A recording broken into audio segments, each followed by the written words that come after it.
Hey, welcome to the new meta, episode 101. 101.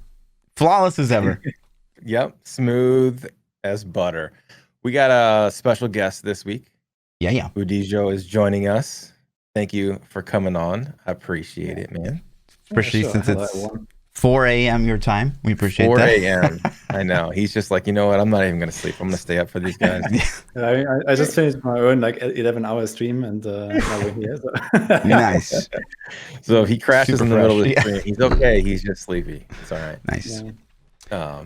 But yeah, man, welcome to the new meta. Thanks for coming and hanging out with us. We were planning this to have you come on after the PTR, but since the PTR got delayed, unfortunately, it's before, so we don't get to see the final result of that first round of PTR. But we can get into it. It's a bit unfortunate.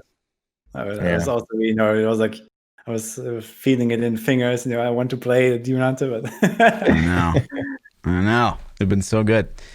But you want to hit the polls for last week? So we always ask a weekly poll, and last week we asked the following. Let me turn that off. Season 21's theme: love it or hate it. So let me just stick this out to you first, Wudijo. What do you think about the season 21 theme? It's really hard to say without actually seeing it in action. Like it really reminds probably everyone about season 19, where we had like the angels killing a boss and meteor shower destroying 5 packs, and I assume it's not going to be like that. It's going to be probably a bit tuned down. But yeah, I don't know. Like it sounds a bit like there's only going to be like an effect every 2 minutes, which sounds a bit boring, and you can't really influence it very much. Yeah. So it could be that you just like spend a lot of time actually playing around this effect and making a poll for 2 minutes, and then you go boom and do like a whole map in one go or something. But I assume it's probably going to be less than that. So we'll see. It might be just like a little bonus that goes on for a little while, and that's it. So, do you think there would be like a way to predict, or do you think it'll be complete RNG? Like which one you get? I don't know. Maybe you get like a little icon and it tells you what's coming next. Maybe. So maybe it cycles through. I don't know. It could be anything. Like a COE of kill streaks. Or if it's all of them. Yeah. So it could be that. And if it cycles through them, I think it's going to be even worse, because then you're hoping to get the groups stacked up before you get the one that's the most OP. Exactly. You're going to be like on this 2-minute timer. And if you don't get the right pull in this first 2 minutes, you just leave. Yeah. It's more efficientness, which is great. I hope it's all of them at the same time, but I don't know, man. We'll see. That could be crazy strong. All right, so what are you going to vote on that, Fluff? Love it or hate it? I mean, I didn't really like the kill streak season, so this seems like more of that. So I'm going to say hate it. What about you, P? I agree. What do you think won?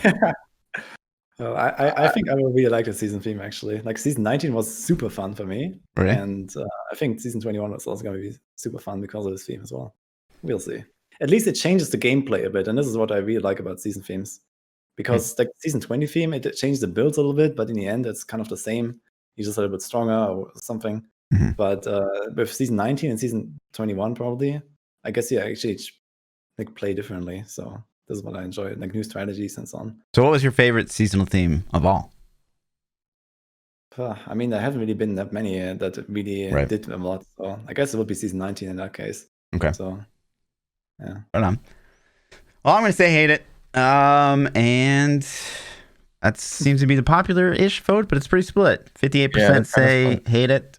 42% say love it. Polls have been super split. They really have. We haven't had any landslides the last couple of weeks.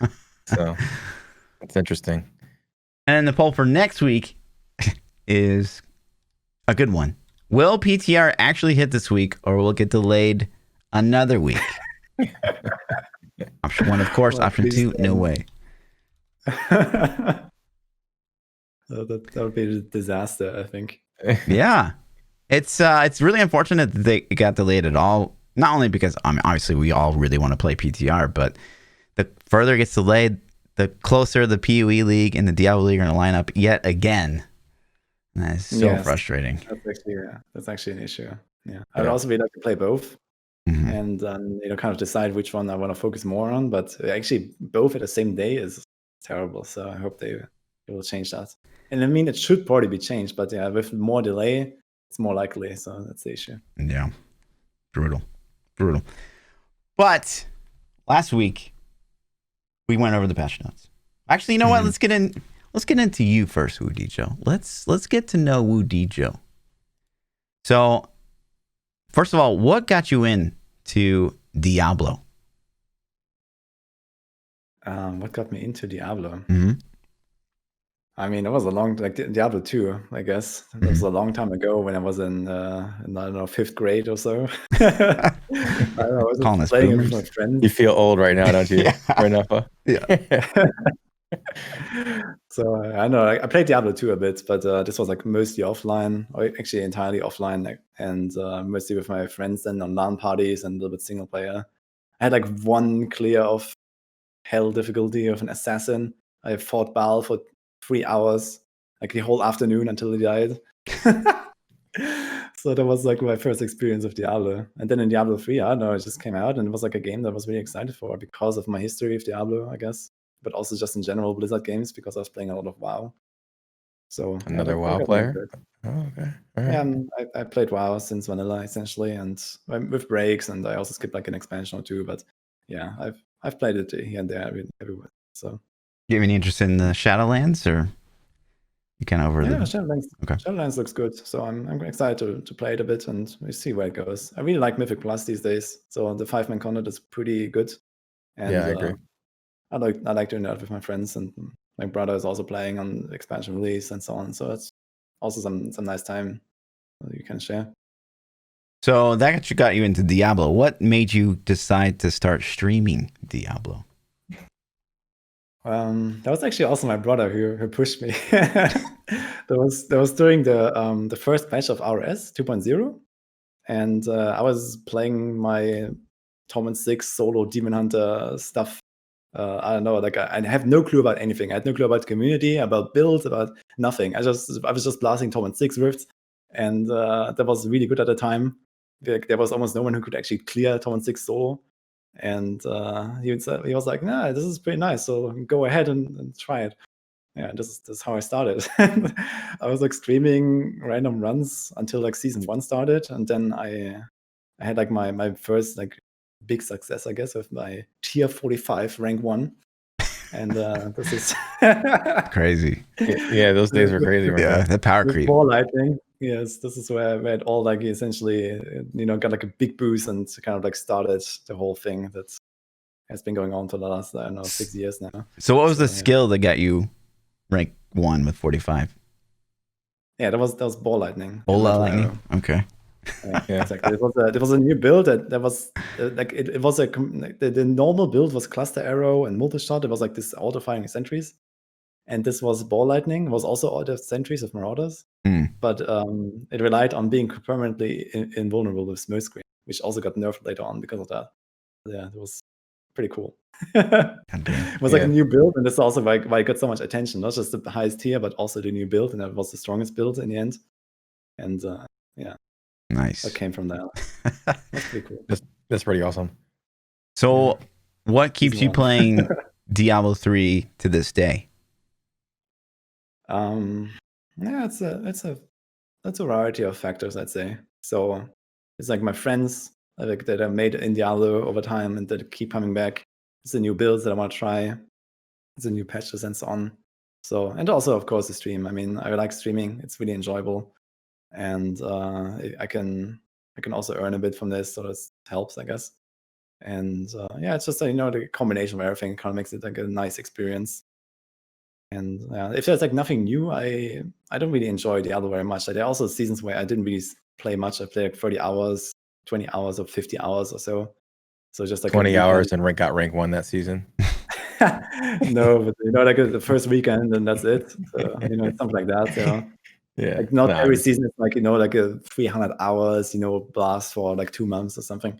So so if the season is good, I like playing it a lot, and if it's not good, then I don't really do it that much. So. Right. So what are your fallback? What's your go-to when you start to burn out on Diablo a little bit? Do you have a second favorite, or is it just a lot of things? Well, I guess it would be PoE. So I like the last 2 years or so. Like I started PoE rather late in like patch 3.9, which is like no, not 3.9. I don't know, 3.6. I don't know. It's a while ago, like 2 years or something. Mhm. And this is like something I played for quite a bit. Then like some other random games, like WoW here and there. I played WoW Classic the last few months, but I stopped now. And yeah, I don't know, maybe Hearthstone, but it's also like like a year ago when I really played it the last time, really. So yeah, some random stuff like this essentially, and some small games maybe. So, what was your favorite league? Favorite league in PoE? Mm-hmm. Oh, that was probably Synthesis, I'd say. I Me like too. I think we're the only two guys that like Synthesis. Yeah, I don't know. Synthesis was really awesome, and I like building the paths and so on. It was really buggy and kind of like frustrating here and there, but a lot of good things as well. So yeah. Nice. So what are your thoughts on kind of the current state of Diablo 3, and what would you like to see happen over just like the last of its lifespan? Yeah, I mean, the current state of the game is right now is actually going in a good direction, I'd say, for what it is right now. So we know that Diablo 4 is coming. There's not much happening on Diablo 3 and so on. But especially in the last few seasons, I think that Blizzard was doing a pretty good job on what they could do with the game. Obviously, everyone kind of wants more and more balance, and you could do so many more things essentially if you wanted. But just like actually making interesting seasons, even though it's not all perfect, is actually yeah, that's actually happening right now. That's pretty good. If they keep going with this, like interesting season themes, some tweaks on numbers, and make kind of making builds viable, you could keep Diablo 3 interesting for a while. I think until Diablo 4 comes out. So that'd be nice. So I think right now they're doing a good job. I agree. Yeah. Yep. I do too. I think that they had two choices. They could either sat on the game and did nothing with it until Diablo 4, which I think we started to see that with was it season 12 that was extended for 12, 13, 14, 15, whatever. Yes. And or they could take a risk, and it was like a year of really no update at all, or they could take a risk, and I think some of the risks backfired a little bit, but at least they tried. I'm happy they tried, and I hope they continue to also. But yeah, the thing is, like, if the meta stays the same, like even after one season, the players will drop out, like big time. You just need to change the meta. You should change something about the game. Some small tweaks. Yeah, number and this will tweaks will already get make people come back. Mm-hmm. So if everything stays the same, people are, even if the meta is even everyone's playing the most awesome builds and it's the funnest stuff ever, after 2 or 3 seasons, it's gonna become stale and no one wants it anymore. It's just how it is. So as long as they just tweak some numbers, nerf something into the ground, I don't care. Buff some other stuff to super crazy levels. That's just how it goes in Diablo. But as long as things are changing, it's fine. So where do you think Diablo went wrong? Where do you think D3 went wrong? And its development. I mean, yeah. I mean, it's it's like a love and a hate story, I guess. Right? Sure. So there's a lot of things that are really good about the game. There's a lot of things that are terrible. I guess the balancing is like one of the big issues. Also, like kind of like the lack of kind of like new endgame activities. Like just you have the rifts and you have the greater rifts, and then these days you're not even farming ubers anymore, which is kind of like this seasonal ritual that I used to do as a demon hunter. Like this 10-hour Uber session and then craft 1,000 amulets. I really loved that. It was kind of it was a grind, but it was something to do in the season, right? Something different than the same old stuff. And then it's kind of like it's usually like a chill stream, and I could like interact more because there's not much going on. But at the end, you're happy to do the crafting session that everyone's been waiting for. So yeah, I don't know. It's also fell out of the game now. So Yeah, they need like a little bit more. I would actually like to see Ubers, come back in some way, like with an update to Hellfires, an update to the fights themselves, maybe.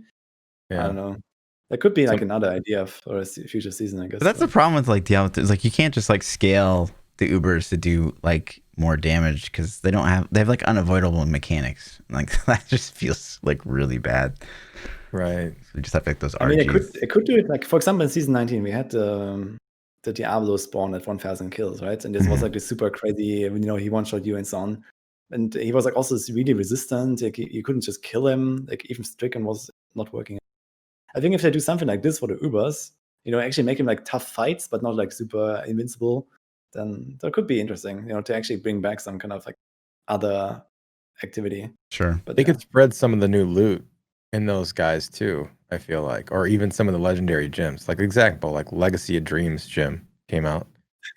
What? yeah, Just maybe. So tie they it to an bring Uber, or something. I don't know how fun that would be if I think about like every season. Like, okay, now I have to go kill Ubers until I get XYZ item. That could potentially not be fun, but it would give you a reason to do it at least. Because I haven't done Uber in seasons. So exactly, like same. So Yeah. it's just like completely dead now because of like flavor and squirts and whatever we have. So Yeah. no one is using Hellfires. Yep. It's like Yep. simply no reason. Since Necro come out, I haven't had to do it once, so it's garbage on the Necro. Yeah. But yeah, so speaking of Diablo 3 in its current form, we got the patch notes just a couple of weeks ago. And in that, we were talking about it last week. I'm obviously pretty knowledgeable when it comes to Necromancer, but to really gauge what this means for the DH, like me and P have both played it a lot, but not like, and I don't know it inside and out like I would the Necro. Yeah. So we really wanted to have you on. I mean, we wanted to have you on to give us feedback on what you thought so far, but of course that didn't happen. So going in and just looking at the new set, like what are your initial thoughts? I really like the design of the set. So we have to see how exactly the two-piece works, and so the wording is a little bit unclear, and you have to see the mechanics essentially. Yeah. But overall, I think the design of the set is pretty good, and it allows for a lot of variety. And it allows for like different setups for like T16, for speed farming solo, for speed farming in groups, for pushing. So I can imagine different setups with like even like different generators and so on for all of these. And it would always feel pretty good to play in all of these scenarios, the way I imagine it at least. I have like the T16 build where you just literally strafe around and everything dies around you and like whirlwind. So I think that's gonna be quite fun to play.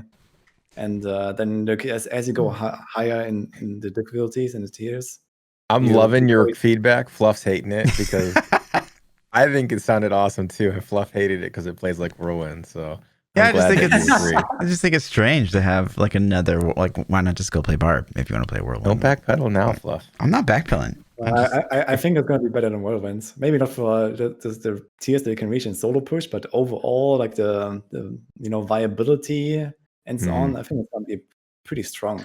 How do you envision the primaries getting shot out of the strafe? Do you imagine it like going everywhere crazy the whole time, or do you think it's going to be like 1 a second directed towards your mouse cursor? Like I'm nervous because I 1 a second. This would be like a moving wizard, I guess. So I hope we don't get the digital treatment. So I think it's just going to be like every projectile. Like Strafe has like multiple projectiles, and all of those fly towards like some enemies that are around you, essentially. So if there's no enemies, it goes like in all directions. If there's enemies, it goes towards those. So you think it'll track? Yeah, I'm pretty sure. So it should. I assume it's going to be the same behavior. It's just going to be, like this is going to be a bowler, or it's going to be a grenade, or whatever. So how did you read the two-piece of this? Does that make any sense to you? Yeah, the two-piece. No. Okay, so the way I imagine the two-piece will work is that it probably starts at 2 seconds, and the duration stacks up to 10 seconds. So you do like 5 stacks, and then after that, it kind of refreshes at 10 seconds every time. And this is how I think it's gonna work. So, like a Tagok. Yeah. That's exactly how I imagine it too. Yeah, exactly. Like you have to keep refreshing it, and at least once every 10 seconds, which you have to do anyway because of the 4-piece bonus. So, and then you can probably like stack it up. So I think you're gonna have like this moment of stacking up the momentum where you're not strafing but you're attacking, and then you do the strafe to unleash everything. Like the big damage. Yeah, so I think that's how it's gonna work. So. I was nervous that this set's going to end up being strafe to keep the damage bonus up, and then stand still in primary to kill things. So it would be exactly the other way around. So you get more stacks from strafing, and then you shoot the strong primaries. But yeah. No, I think it will be exactly the other way around. Yeah, I hope so. But yeah, the wording the on thing that's is not as so clear as I weird. would hope it would be. the, That's the why I thing was. is on two piece it says in the first line actually, gain a momentum stack when attacking primary skill. Mhm. And I believe that this will only happen when you manually use it. So this would make sense for like this kind of like play style. Like you have like this, like the more primaries you cast, the stronger your strength will be. And then you can do like this big nuke on convention, and then you reset the cycle essentially. Yeah. And Every then, 10 every 10 seconds or so you throw a primary in to keep your stacks is kind of how I looked at it. Do you think that one's not going to keep the 10 stacks up? You think each I think the stack is stacks going will to have drop its it. own timer? Yeah, I think it has its own timer. Hmm. So it says also each momentum stacks lasts 2 seconds. So yeah, I don't know. Like it seems weird, but I think the duration is gonna stack up to 10, and then you have kind of like the last 10 seconds of generator casts are your stacks, kind of like that. So this is how I think it's gonna work. The So way you stack I it up, read it, 10 seconds. the way I read it is just like you go into the GR, you shoot one primary, and then you just spin for like the rest of the round. No, that would be terrible. Like, please no. Yeah. But, I don't think that's gonna happen. I mean, I hope not. I read it. Wasn't there an old Barb set that you would whirlwind and then you had to keep rending or something where you'd stop whirlwind to keep the buff old up? waste you'd have to The stop. old waste one, and I kind of read it like that, where it's like you're gonna strafe, you're gonna get your 10 stacks with your primary, and then you're gonna strafe, and then before the 10 seconds drops, you have to stop, cast your primary, which then would reset the entire 10 seconds, and then you'd strafe again for 10 seconds, and then shoot, strafe, shoot, strafe, shoot. But I want to see this set so much. There's so many questions that I have. I'm like, how does this work? Exactly. Like we don't know, but I imagine like at least this would make the most sense to me. So you have like this stacking time, and then you have the nuke time, for a few seconds, and then that would be an interesting play style for sure. So my I think it's gonna be. I think it's gonna be super fun. Like if it works anything like that, I think it's gonna be amazing. So for every scenario. So my immediate question for you as a DH expert is there any scenario that you would want to wear just the 6-piece gears, or would you just like immediately your brain goes to Natalia gears? That's what I was going to say too. Are we going to have hybrid again? No, this is not going to be a hybrid setup. Really? There's no chance of that. No. Like 10,000% is close enough to Natalia. Natalia is 14,000. And you have to give up so much stuff to make N6 God 4. And there's no focus and restraint then. There's not even convention. Like there's no way that Natalia hybrid is going to work with this. Okay. At least not for like a good setup.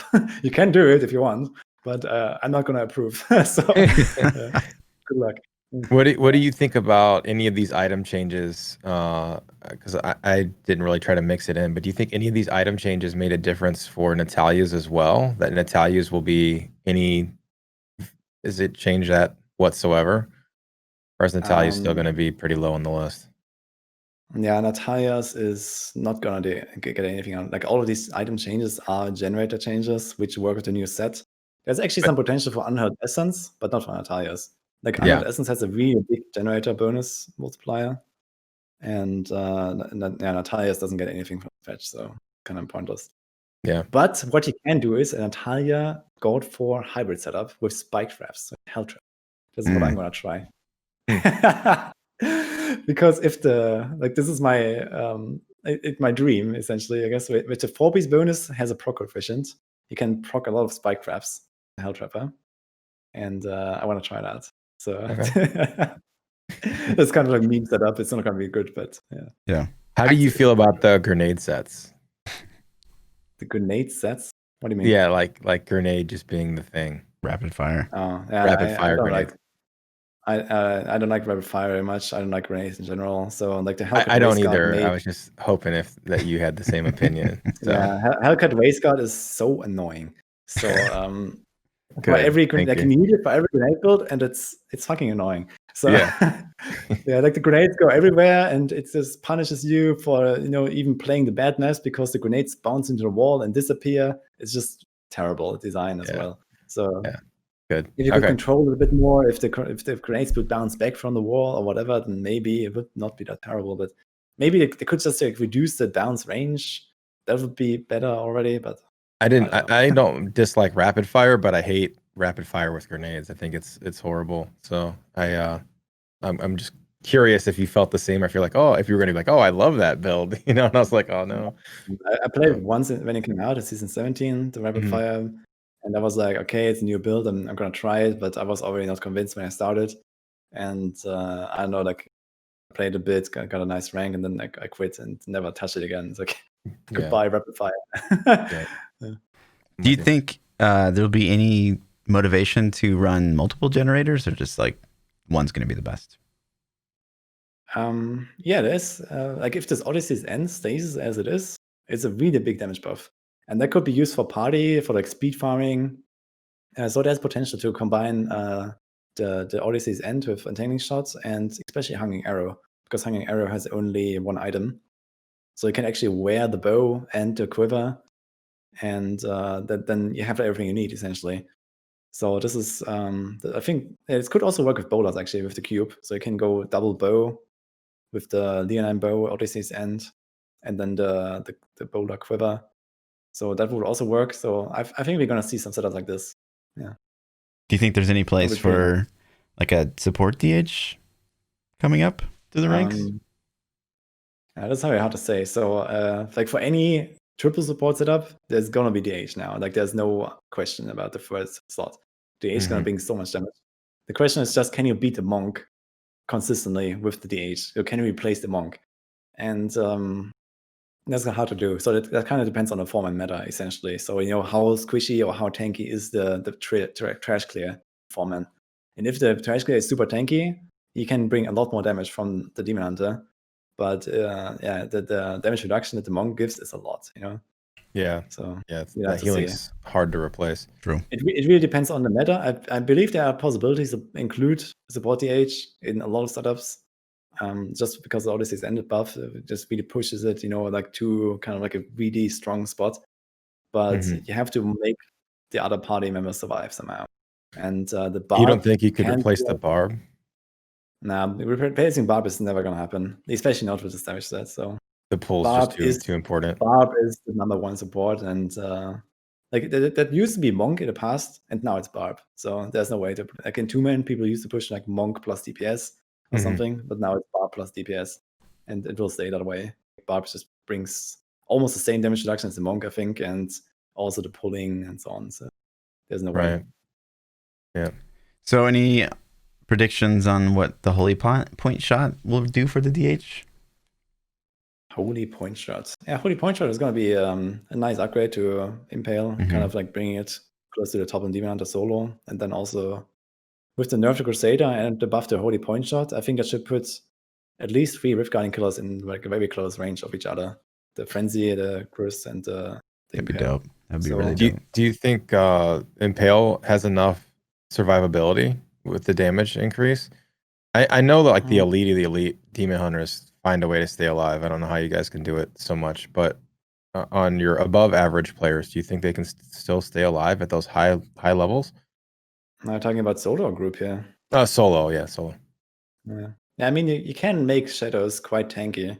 Can you? So typically people, you place like Wolf with Boar Companion, and I know it's like all good sets, and I don't know exactly what people are using at all like the various stages, but there are a lot of ways to make it quite tanky. And then as you have more paragons and more experience, you can slowly replace piece by piece. Yeah. And take a little more damage in. I mean, for me, Shadows always felt crazy tanky, but maybe because I played Necro. Yeah. It is rather tanky when you have this tanky setup. So you can make it tanky, and you can play it at low paragon as well. So yeah, I haven't played it in a long time, but I just I see the damage increase, and I'm thinking, okay, if they can jump up, let's just say they jump up 10 GRs from that damage. I don't know, can they survive those 10 GRs too? With I mean, like the 100% damage increase, that would mean like around 4.5 GRs, so like between 4 and 5 actually. 4 and 5 jump. Yeah. So this is it gives like a nice boost, but it's not crazy for the damage from the monsters. Monster damage is 2.3% per tier, and like this means like 10%, maybe 12% more damage or so. It's not super crazy. Yeah, so they're already. Oh, man, we had numbers pulled up a while back, Fluff. I think Impale was like 128 ish, and so if you added 5 GRs onto that, so to say, you're still not gonna. What they said they wanted to balance at 135, I think, right? So it still seems like. Yeah, Was it 145 120? for 5k Paragon though, I think. So this is like the Yeah. balance. You think it's balancing imbalanced? goal. I mean, they have to nerf almost everything if they want to reach that goal, I guess. So Yeah, that's kind of how I'm looking at it too. It feels like everything's above that, or a lot of things are yeah, above that. exactly. A lot of things are above that, but maybe they say, okay, we want like this Paragon 5k with like not super crazy gameplay and not super crazy fishing, and then have like these guys that go a few tiers higher because of playing better and fishing more and so on. Yeah. So maybe this would be like you still see those 140 clears and they're happy with that anyway. So the highest But, NA right now is a 123 at 3.5k. And the highest but overall this seems too low. So it's not the meta build, so people are not really trying too hard with impale. Okay. So this is usually like the starter build that a lot of people push, especially on the low end. And then like high end people push rapid fire. And this season a little bit of multi-shot. I pushed multi-shot, for example. I did a 130. That was pretty cool. I wouldn't want it to overshine the new set too. So like it's okay if it. I think the buff's awesome if it can potentially make it RGK for 4-man, because then if you play Demon Hunter, you can say, yeah, I got RGK. I can jump in with you guys. Yeah, exactly. And this is a good part about it. Like it might not even be the best RGK, but it's going to be close. Most likely it's going to be very close. Let's say they have like a 3-minute boss kill on Demon Hunter and like a 240 on the Crusader. This is going to be close enough to just let people go, okay, whatever. Yeah? Just get what you can get, Yeah, exactly. So, I think that's really cool. And I hope Necro's in that place too, where it's like you can say, hey, I need an RGK, and they can, oh, I got a Necro, or I got Demon Hunter, I got a Crusader, or whatever. All right, cool. Jump in. Yeah, personally, I think that I don't really enjoy Impale very much. So I think the solo pushing is quite boring, and I also think the Rift Guardian Killer is quite boring on Shadows because you hold up one button as a Rift Guardian Killer and that's it. So Crusader is more engaging. You have this rotation, especially with the hammers. It's quite fun. But even with ours, you have to go like cycle around and so on. But on the Impale, you usually do one click and that's it. It's kind of sad. I hope that they would maybe change something about that. But I can also understand that they want to keep like one simple set that you can play if you want. So why not? I'm the same way. Like I always say, like the left click builds, like the one click builds, man, they put me right to sleep. So I never really loved Impale. I think Impale is like the best starter set for a brand new player. Yeah, totally. It's tanky and it's easy to play. And then so I think it definitely has its place. Friendly. It's very straightforward. So you can't really go wrong with Shadows. So then if they buff it a bit more, kind of like to like the more top levels of Demon Hunter, I guess why not? It's fine. Like such a buff is definitely fine. Yeah. Do you think that the gears like N6 Gears 4 will make Natalia somewhat more like the original playstyle of Natalia like possible again? I mean, you're still not gonna like the original playstyle of Natalia was Rain of Vengeance, and that's still not gonna do damage. So you would just use Rain of Vengeance as an activator for your pure damage, and that's it. So what was? I think it's more like you're kind of like deceiving yourself if you want to do such a setup because Rain of Vengeance is not going to do anything. So season 22 is going to be the Natalia rework. I'm calling it. Like I don't want to rework. I like the way Natalia plays. I know. I mean, just fix. I mean, just like I actually do too. Like you strafe around and drop Rain of Vengeance. Like I want to see that be a thing. I would want to see it be a trash clearer in 4-man metas. Like how cool would that be? Dope. Yeah. Group up a big pack. You're strafe into the center. Season 3, season 4, Natalia that was like one of the most fun times. Yes. We agree on so many things. Yeah. Yeah, I mean it's true. Like the crashing rain belt, it's it's so weak these days. But if they just add like a 0 to crashing rain or something, and maybe just add a 0 like straight up, it would be amazing. You see this big burst every time you press Rain of Vengeance. It would be amazing. Yeah. So and this is exactly what we need.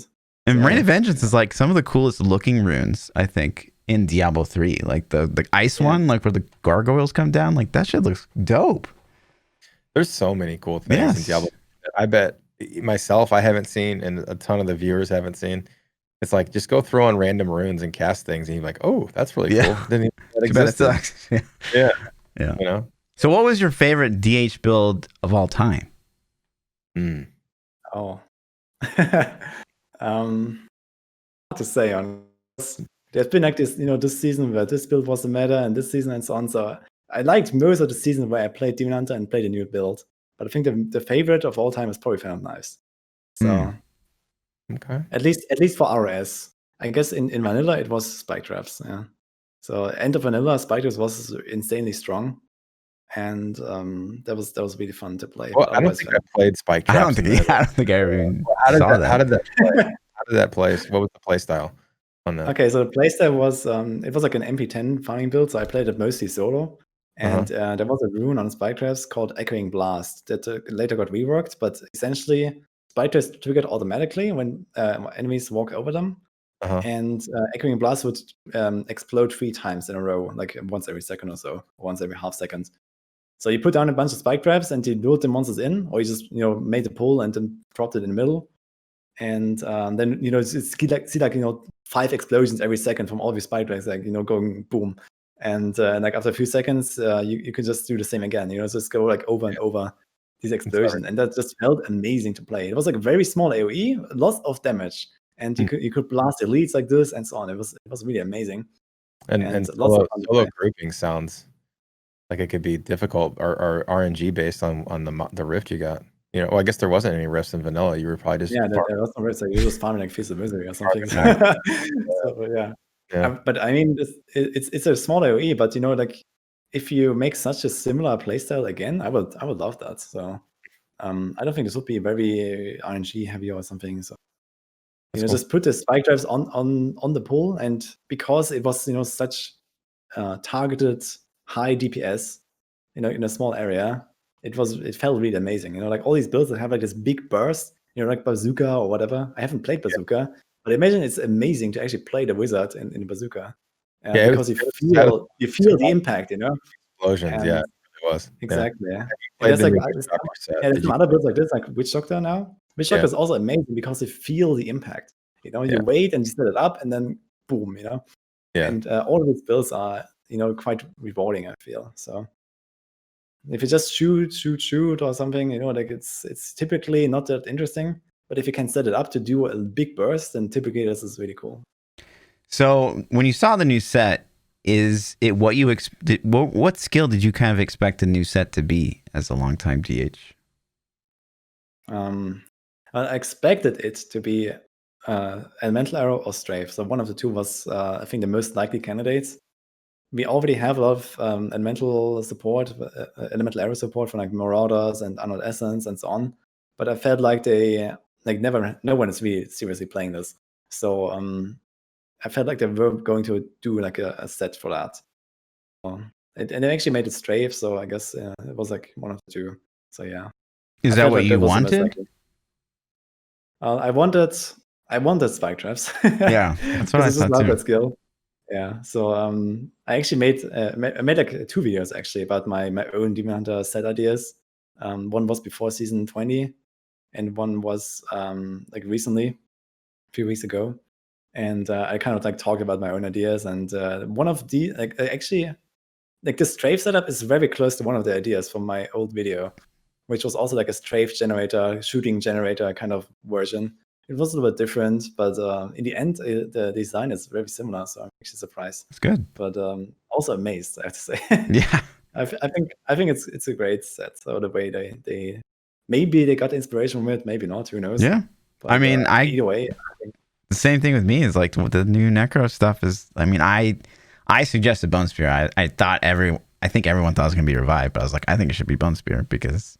Like Bone Spear shouldn't even be on Pestilence. It's just there. It doesn't do anything. Yes. So yeah. I was super surprised. I think also like the Necro set is well designed as well. Like I think both sets are gonna be very fun to play. Yeah. And also like when I was thinking about what Necro could get, I also thought, okay, it's most likely revive or some kind of attack build, that doesn't rely on cooldowns and this kind of stuff. Because it's really like one of the big, one of the big things that turns people off, It's a cooldown. From the cooldown, the Land of the Dead, every time the same stuff, and it made it tanky for a chance. And it's tanky, yes. It's insane. So it's always the DHs though. I found that like historically, I feel like, well, what class did you play before Necro? And they're like, well, DH. Like every DH hates stacking cooldown. I don't know what it is. Well, we need 37%. Yeah. And this is the limit. So we don't go above that. Right. Necros were like 65. Let's go.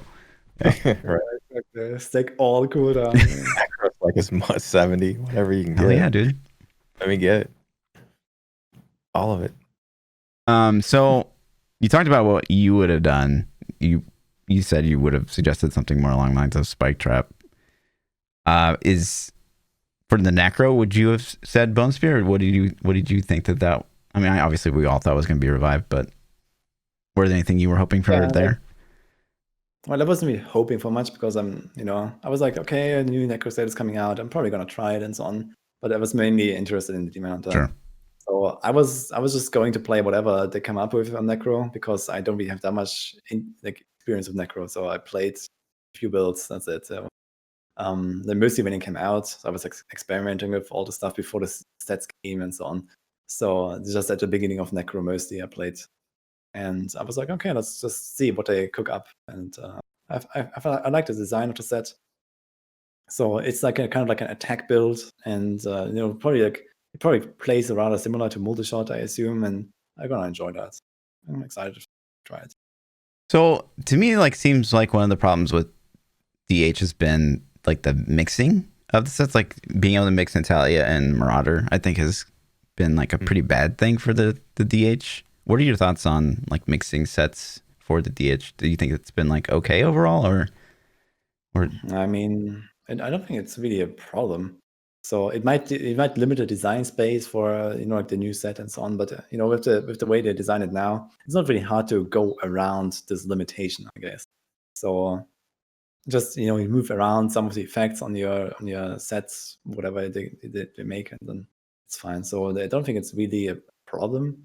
And 6M4 is not really an insanely strong build right now. It was in the past. It was the meta for a while. And I don't really like the setup in general because it's like no convention and endless walk, and you have to stand still a lot and so on. So it's kind of annoying. Switching modes is horrible too. Yeah. Yeah, but overall, it's like another build, and it's rather balanced with all the other builds on DH. So I mean, why not? Just let people play it. Sure. So it's just there, and it doesn't really, it's not a top build. So as long as it's not a top build, I guess everything is fine. Yeah. If it's close to the top, it's good. So going forward with the DH, we get this new set and say this goes over great and it's a ton of fun to play. In future updates, is there anything else you'd like to see happen? Obviously, maybe an Natalia update, but is there anything else you'd like to see for the DH? They could do a lot of stuff. Sure. So, just balancing out a bit more. So you have Marauders back on the top again somewhere, and then like multi-shot could get a nice boost, maybe with like another armor slot item because there's actually nothing for multi-shot. So there are some options. And like they're definitely just balancing out. Like demons are really used to having good balance on their solo builds. So at least for like a few seasons, like after Phantom Knife seasons, we had like season 9, 10, 11, and so on. There were like 4 or 5 demon hunter builds all really close. And we have to get back to that spot, I guess. So you can kind of like decide, okay, this season I want to play demon hunter, but last season I pushed impale, so this time I'm gonna go with Marauder. So this is mostly what we need, I think. The sets, the builds, and so on are overall pretty good and pretty well designed and fun. Just the way they play. Most of the builds, I'd say, like everyone enjoys something else. But we need more balance now. Right now, it was like rapid fire meta, and it's like the worst case scenario. Rapid fire, right click, AFK, wait until everything is dead 2 minutes later, or 6 minutes in the case of some shitty bosses. This is it's not good. This is not what we should encourage as like the top meta build. Yeah. And you can see that the competition has dropped on Demon Hunter. No one is pushing Demon Hunter as a result because of rapid fire. Before that, there was always competition. Like Demon Hunter was not in the meta, but there was always competition on Demon Hunter. But rapid fire, and it just went all down. Yeah, I remember me and P were both of the same opinion. It's like when we saw rapid fire was getting buffed, we're like, okay, that's pretty cool. But then as soon as we saw it was going to be grenades, it was like, oh, it's the worst rune to pick.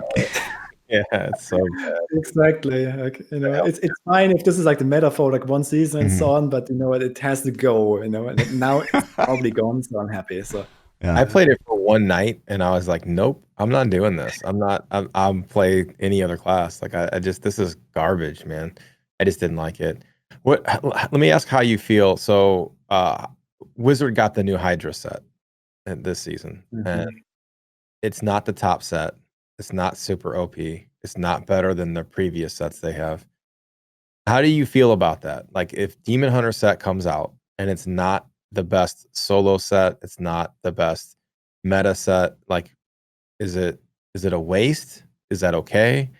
How do I you feel mean, about that? yeah, I mean, the thing is, like, for me personally, I don't really care if it's absolutely the best, as low as enough or something. You know, like if it's like 2 tiers behind Rapid Fire, then fine.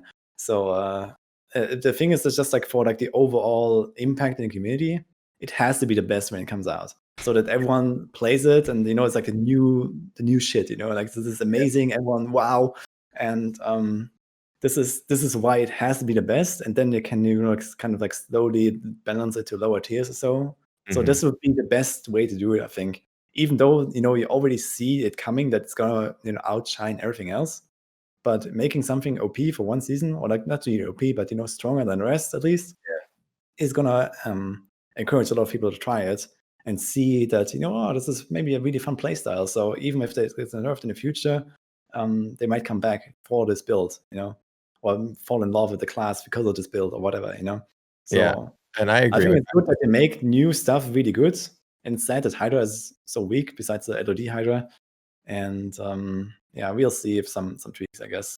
But yeah. I just I agree with that. Like Spirit Barrage coming out of the gate so strong. The Crusader set coming out of the gate so strong. Like they're nerfing Crusader 2 seasons in a row because it was so yeah, OP. exactly. And it's still gonna be the best set. Yeah, and that's okay to me though, because a lot of people experienced it because they look at it and like, man, that looks fun, that looks awesome, and they just keep Yeah, nerfing. exactly. And I think those people that play Crusader are probably enjoying Crusader as well right now, because just the way that you can make those torment setups on Crusader with Fist of the Heavens, and then you have the I don't Rift think Guardian role, which is quite cool. So nobody argues that it doesn't deserve a nerf. I don't think there's any Mm, Crusader player that's like, there's nah, it's plenty. fine. Well, you got to think about like and this is something I wanted to ask you, Wudijo. It's like, yeah, like the top percentage of players are still crushing it with Crusader. Top percentage of players are absolutely annihilating with the Witch Doctor. But like 90% plus of your player base is just like, okay, this feels really good. This is really strong. How is there any way that they could nerf it without screwing over the casuals? Is what it feels like at the end of the day. I mean, if you want to, I mean, the thing is that the nerf is going to affect everyone almost the same way. So like the Crusader nerf with the Shield of Fury, actually, like it's going to make the class. But for example, for something like solo GR speed farm, it's actually going to be a bit more bearable, because now you don't have to stack 20 times on the shield. You just stack 10 times and you're already at full potential. Or like when you do like some kind of like, let's say 120 speed runs where Crusader can actually do significant damage on elites, as not the main DPS, but it's kind of like the Rift Guardian killer. You reach your maximum potential quicker, and I think that's gonna make the build more fun to play, actually, because of the nerf. So because you can feel the damage kicking in earlier, kind of like the maximum damage that where you start nuking. So before you just stack like 20 seconds or whatever, 10 seconds, and now this time is shortened. It's like squished, where you can start nuking. And it's not just a nerf, but it's also changing the gameplay slightly, especially for speedruns. And that's actually beneficial to casuals, I'd say. So True. But otherwise, it's hard to say. Like, how can I make it so that it affects the casuals not so much? That they would have to lower the skill ceiling. Yeah. Of like, Witch Doctor has insanely high skill ceiling right now, especially in solo, I'd say. And on top of that, it has insane fishing potential as well. So the thing is just that the way that the Witch Doctor works, with the scaling of more targets, more damage, this is just out of control, essentially. So when you get the nice rift and you can play around those big pools, yeah, they have to cut back on the scaling, essentially. Yeah. I always think about that. Like, obviously, it needs a nerf. It's insanely powerful right now. But I just always think of that one guy that like he logs in like 5 hours a week, and he's like he did GR80 this season for the first time on the Moon Danugu set, and then next season he's like, I'm gonna do that again, and he's just like he's nerfed like 5 levels, and he's like, why am I less? I wasn't doing that much. So I always just think of that guy. Yeah. Yeah. I mean, it's true. Like these really really low end players, they're gonna get nerfed and they're gonna feel bad about it, maybe, or maybe not. Maybe they're not caring because they just run whatever GR feels good and they don't care what number it is. True. So, it's like these different kinds of people, I guess. And I think a lot of people just see what's OP too. They're like, "What's the top build? I'm gonna make that," and then they just make that. Yeah. I mean, for Witchdog, the answer is still the same. So you still play the same build. It's just a bit weaker. And, okay. I mean, the nerf for the Witchdog is insane. Like, especially for 4-man, I guess we're looking at like an 80% nerf. But it's still the best. It's still one of the top 4-man builds, probably. So that's just how good Witch Doctor is. It always blows my mind how like well performing like the tier list videos are, because it's always like 99% of you guys are not going to put this together and like actually push a high end riff with it. Like, just play what's fun. Just play what's fun. You know, always like, what's the best? I have to play the best. Witch Doctor metas this season have been a blast, though. Like, playing the Witch Doctor in metas has been the most fun meta for me that I've played, and it's because of what you said earlier. When that bomb goes off and you just see an entire screen of mobs get deleted, it's satisfying as hell. You're like, ooh, that was juicy. Exactly. You know, that's really the amazing part about Witch Doctor, especially 4-man. Solo pushing, I don't like it very much, I have to say. I agree with you. Yeah, solo Witch Doctor is really annoying. So I actually put the most keys out of all classes this season on Witch Doctor, and it was just the one class where I never finished my tier that I wanted to do. So I actually deleted my character in the end after 1,800 because I just couldn't do it anymore. I didn't want to. So I was just like, okay, that's it. You have to cut it somewhere. Right. I could still do like another clear, like I was pushing like 144, and then I was doing 143, going a little bit lower, trying to, appease the RNG gods a little bit. But it didn't work. And then then even went down to 142. And in the end, I just deleted it, So I felt the same. Yeah, the metas were fun. It's so annoying to fish with Witch Doctor. How do you feel about fishing in general? Like, as it's part of Diablo, like we have accepted that. All of us have accepted that. But how do you feel about it? If you could remove some of the fishing, would you? Or do you like it? Is that part of it? Yeah, I would definitely like to remove some of the fishing, and I also like to make it maybe easier to fish. So with this is like a big request, but we really need this, like a restart button where you can just like go in and out of the rift really fast instead of going back to the menu every time. The fishing wouldn't be bad. Like farming keys and so on, that's kind of like the price you pay. If you want to push your 1,000 keys, you have to do your 10 hours of torments or whatever, So this is the price you pay. And this is fine. The problem is that you sit in the menu for 15 minutes straight sometimes trying to get a GR. Yeah. And if you could cut that down to like maybe half a minute or 1 minute at max, where you can open like a GR every 2 seconds instead of every 20 seconds, that would be amazing already. So and then of course they could balance out some monster types, they could balance out some maps, and maybe nerf conduits and stuff like this. What would you think about bringing keys back and like having at least the first floor be predetermined, like in PoE, where like the map you're gonna run? But like, what if you knew you're gonna get this sounds like I've thought about similar ideas where you can kind of like farm and kind of like maybe enchant keys or like a stack of keys or whatever. But we don't even have keys as an item anymore, right? And, so I don't know. So I would really like to see something like this where you can kind of invest some time into boosting the RNG for your key.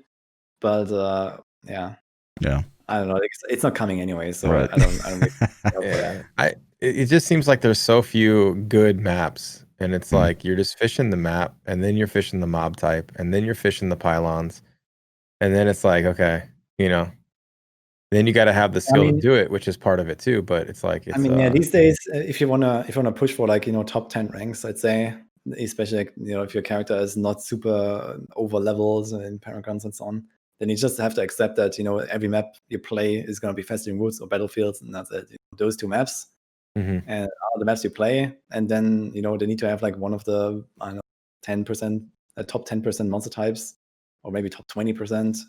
And then you play it. That's like 1 in 50 keys or 1 in 100 keys, and that's it.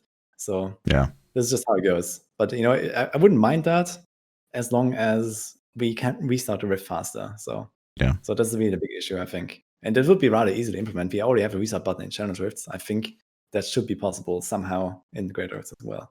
So just maybe go talk to the guy outside, and he Yeah, exactly. Talk to Auric or whatever, and then he Yeah. closes it for you, and he's like a pop-up of, and you press accept or whatever, Yeah. Yeah. I mean, the rift actually closes. Like if you start a GR and you leave the game and someone else has joined while you were inside, the rift actually closes. So, like the technology is there. So you can just join back to the same game if you want and open a new one. So I always feel like there should be some kind of, I don't know, like reward system for like sticking with the rift, even if it's not a good comp. I don't know if there's any way they could do that, but I always like, let's just play this out, and it never works out. But this is what is also okay. You hated season 19, right? Mm-hmm. But this is why I loved season 19, because season 19 actually made it so that you were always on the edge of your seat, especially as a viewer. I had a really good viewership on my pushes in season 19 because it was always exciting until the last moment. You could always, somehow get this crazy chain reaction of, like the 150 into the chest at 200 into the Fire Nova, and then you're sitting at 380 stacks, you make a pull, and then you do the meteor shower, spawn the boss, the angels arrive, and you could do all of that in like the last minute of the run. Even if we're sitting at 50% progression, and suddenly, everything explodes and you clear it. True. And that's essentially what happened in my 150 in season 19. So, this was amazing because you could play through so many bad maps and still, stay on time through those procs because you could kill elites. And, like it didn't really matter. You tried to get a good rift, of course. But in season 19, I played through so many terrible rifts. And I played until like 10 minutes in, until 12 minutes in, and so on, even though I was like, 6 minutes behind on the timer, because there was still a chance.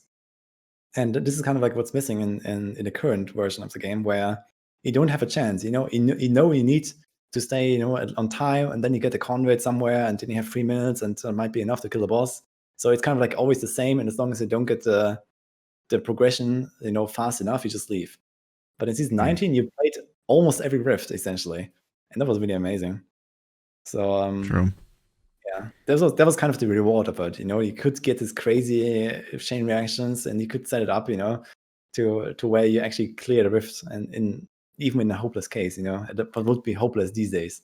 So and that's what makes me analyze this seasonal theme a little bit and scrutinize it, I guess, even because if they don't make it powerful enough to affect the rift clears, then it doesn't matter. Then it's kind of a moot point. Like, why have it? And if it's powerful enough to affect the clears, then we got season 19 all over again. Now it's going to be like group. Okay, 2-minute timer is about to go off. Get in there, boom.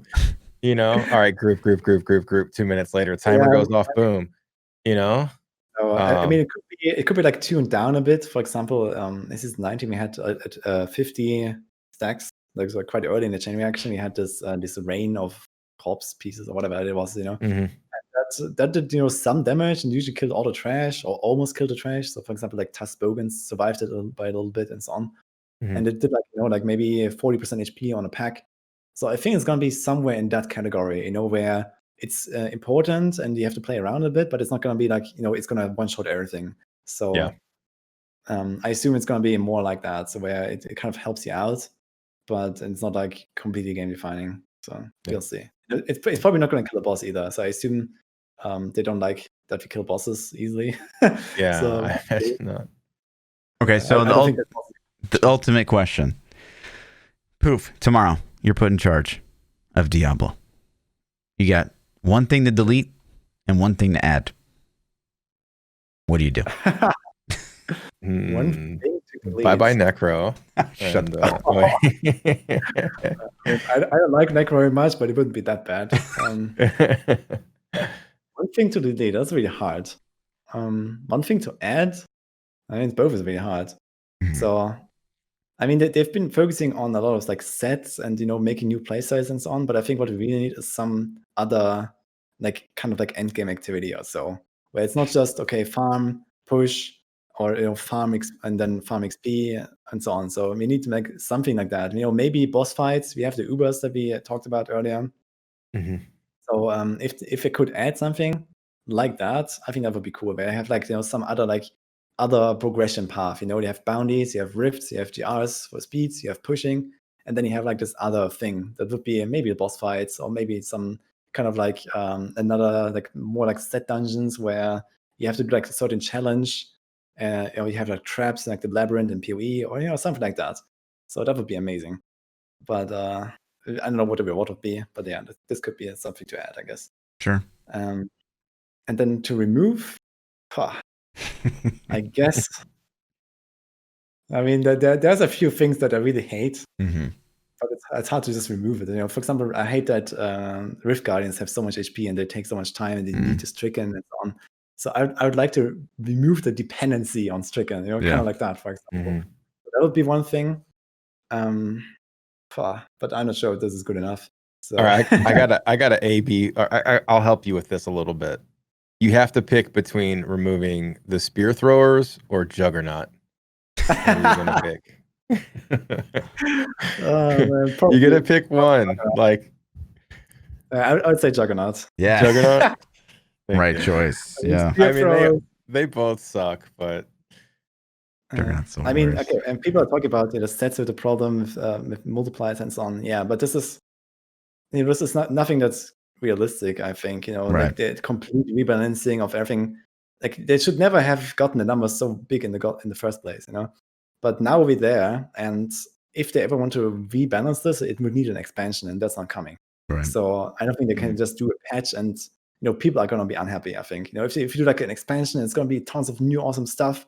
Then you can justify nerfing everything into the ground, kind of like the 10,000% damage buff becomes 100% or whatever. But this is unrealistic to do these days, I'd say. Can you imagine a world where we go back to like 45s? Yeah. Yes. I mean, I think that would be amazing. Just nerf everything. Go back 3 years. Just set up the time machine.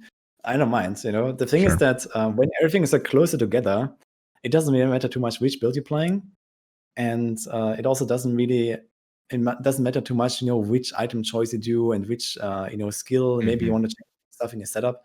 It's much easier to adjust the setup when the gap is so much smaller. Yeah. Like if you have a set that gives you 10,000% damage, this is mandatory. There's no choice. You have to do this. And then you have like an item like Yang's V curve or Blood Tide Blade or whatever. You have to use this item if you want to use that skill. There's no way around it. But if Yang's V curve gives you let's say 10% resource cost reduction and 20% bonus to multi-shots, and then 15% bonus attack speed to multi-shot, and Blood Tide Blade gives you like, I don't know, 5% bonus damage to Death Nova for each enemy, then you would have a choice, between this or maybe a Furnace or, maybe Echoing Fury even or whatever, But this choice doesn't exist. And this is kind of like the big issue, I guess. Yeah. So creep is a thing that happens in every game, though. Like there's no universal solution. Like I can't think of a single game that. But the problem is that this has creeped into mandatory range. The build is this, and this is kind of like the rest is not creeping with it. Like some stuff creeps up, but the rest is just staying far behind and never gets touched again. So the creep itself, the numbers, that's all okay. Some people like big numbers. I don't care. But it's much easier to make setups and make interesting balancing choices and so on when stuff is closer together. So nice. Sorry, I just had toxic chat lighten up for a second there. Yeah, I went really long there, but yeah. So moving on to some other subjects, I appreciate your DH insight because we just didn't have it last week. But looking at the future of Diablo, right? So, I'm sure you've heard about all the rumors of this Diablo 2 Resurrected. I was curious your perspective. If you're in the we need to be like a purist camp, or like we got to change up Diablo 2 to make it relevant. Where do you kind of lie? Yeah, I mean, I don't think that Diablo 2, when they just release it as it was with better graphics, I don't think it's going to attract a lot of people. So there's obviously this hardcore Diablo 2 player base, they still play today, and like a remaster will obviously bring a lot of hype and a lot of people that's gonna try it, maybe for the first time even. But overall, it's a very outdated game, and a lot of mechanics, like the end game, it's like very repetitive, and a lot of like quality of life features need to be added to make this pleasurable experience.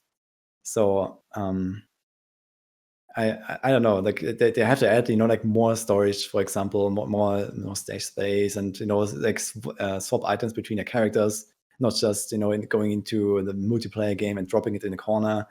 Stuff like this is really annoying. And yeah, this is like the absolute must-have, I think, for such a rework. But yeah, otherwise, yeah, there's going to be a lot of people that will enjoy Diablo 2, I think, if they remaster it. I think it's quite likely that the rumors are true. And yeah, just with the timing and so on, it kind of fits well. And Blizzard likes remastering games right now, so I think we're gonna see Diablo 2 next. So, but it will have some changes. It's not gonna be like the WoW Classic where they really try very hard to make it the exact same. Yeah. And I just think of Mr. Llama every time you talk about anyone talks about change. It's like Mr. Llama would freak out if anything changed. But it's not like there's a group of people, that I'm just like, these guys are gonna lose their mind and go crazy on us if we even say change it. But if it's the same game, I'll play it, sure, probably. I'll play through the campaign once, maybe, and that's it. But if they take some liberties, then it could be fun, man. They could make it. But I think Fluff had a great suggestion. He was saying to have 2 different modes, have Diablo 2 remastered, and then have like the resurrected portion be like okay, we changed some things. Check this out. But your original intact version is still right here. Have fun with that. I mean, that could work as well, I guess. So yeah, if they want to add like more kind of like end game, maybe they add something like rifts or whatever, so just don't farm like the same boss over and over. Yeah, why not? That sounds pretty cool, actually. I guess I would increase the longevity of such a remaster as well, and make people play it more. Yeah. And then fast forward, Diablo 4. What has kind of been your overall feel based on what we've seen so far? Our feeling is really good, actually. So I really dislike the item system right now, at least the stats and so on. But I think that's gonna be like fleshed out a little bit in the future. It's like an early version, whatever.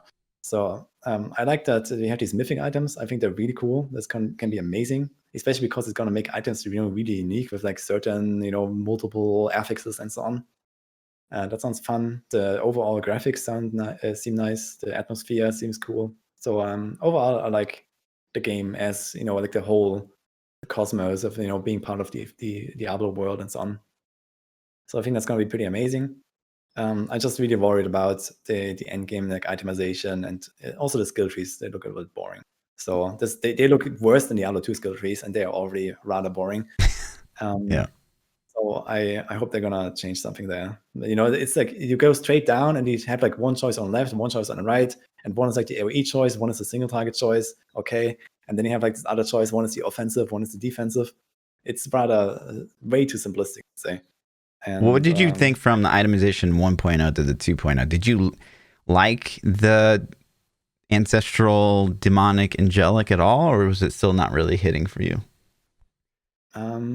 Yeah, they kind of wanted to make it so that you like it's like kind of like an extra power that activates when you have this amount of angelic power or whatever. So you get like an extra boost. But essentially, it's the same as stat requirements, because you need to hit the requirement to make this item worth. Because it's going to take up some of the item budget, and if you want to have a good item or a good build, then you need to hit all the requirements. So in the end, it's the same. So I don't really mind that. I think it's going to be interesting to see, what kind of like directions to take it. But then again, it's also like a rather bland system. Like angelic power gives you like some damage, and this other one gives you some more proc chances or so, and that's about it. So one is like utility, one is offense, and one is defense or so. I mean, okay, it's like another way to customize, I guess. But in the end, it seems like you're just gonna stack one of them and that's it. So yeah, there needs to be a little bit more interaction, I guess. Did you get hit with any kind of Diablo 3.5 feel when you saw Diablo 4 for the first time, or was that just me and P? No, not really. So okay. I think it's because you had to play it though. Yeah, you had to like sit down and feel. Oh yeah, I mean, you actually played it, Fluffy, right? Oh yeah. a lot. Yeah. Okay. So I heard that the gameplay feels rather similar. Yeah. It did. Yeah. You generator, spender, I and think 4 big that's not a bad cooldowns. thing, because this actually shows us that they're on the right track with the gameplay. So everyone likes Diablo because of how smooth the gameplay is, how the combat feels and so on. Like, the flow of combat is probably the best in the ARPG genre in Diablo 3. And if Diablo 4 feels like Diablo 3, then this is a good sign and not a bad sign. Have you ever played Lost Ark? I knew this was coming. I was waiting. Yeah. No, I haven't. Okay. I was going to try it at some point, I guess, when the release comes, the worldwide release or whatever, then maybe, but otherwise, no. Okay. Because why do you mention it? I think yeah. I think that Lost Ark has it's a whole nother level of combat. Like, I would have agreed with you before I played Lost Ark. I would have too. It's game changing. Once you play Lost Ark, you're like, oh my gosh, I didn't think this was a thing. This is a thing. So yeah, okay, you should try Devil Hunter in Lost Ark, because that's you written all over it. Okay, I'm gonna remember. And it's not saying that D3's bad. Right? That's not it. That's not what it's just saying that, like, Lost Ark just did it in a way where the combat feels like, it's a English translation for me, because I don't speak Russian or Korean, so the story's broken and this and that, but just the combat itself is so much fun. Right. So I agree. Okay, it sounds amazing. Then I'm quite excited to try. I haven't had a chance to try it yet. Yeah, it's a hassle. You get a VPN and all that. Yeah. So exactly. So I'm probably just gonna wait until it actually comes. It might not. If it ever comes, right? Unfortunately, it sucks. Yeah.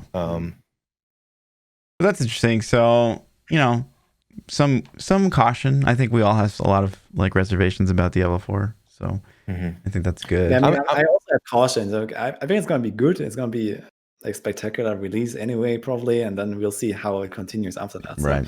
The thing is, they need to make endgame systems that can compete with essentially like all of PoE. So I think that's going to be the main competitor, and PoE will have grown, another 5-6 patches, like even the big expansion of PoE 2.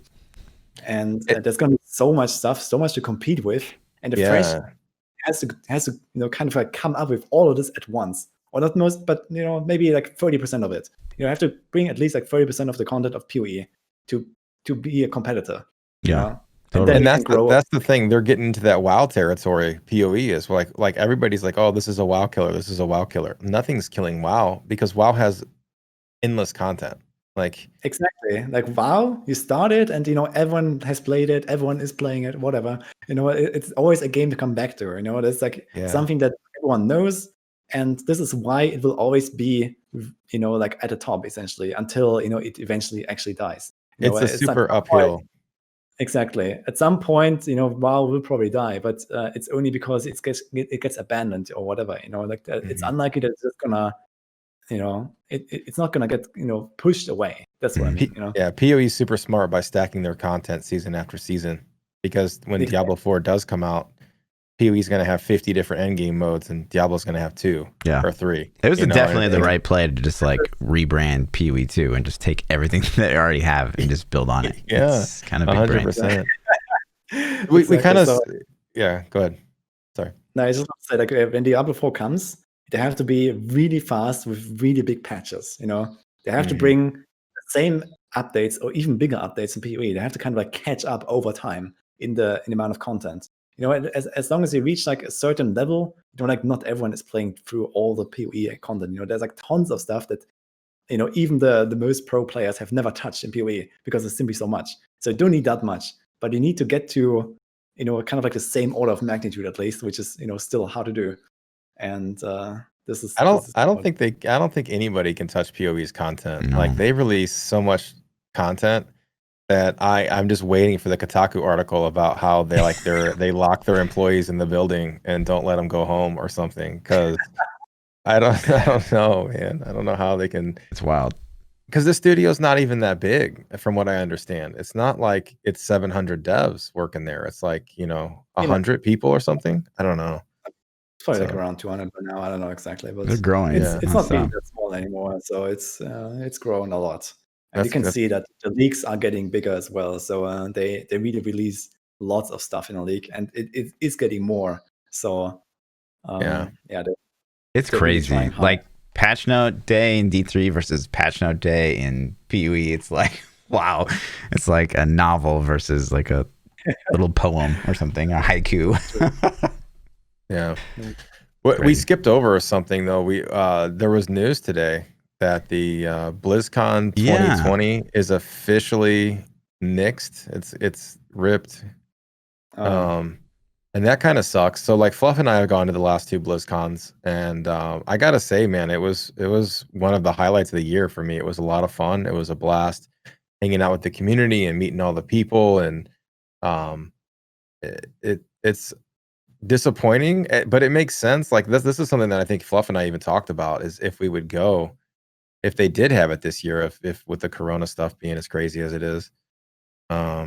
So I'm not surprised they canceled it, but I am surprised that there's no virtual event planned in its place.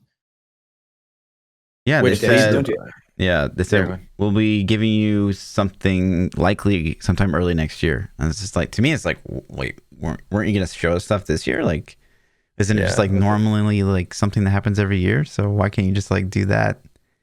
But we don't just go. Do the virtual ticket, right? Yeah, that seems really odd. I mean, this is like almost half a year until the regular BlizzCon, and it's not really hard to set something up in that time frame. Like this over 5 months.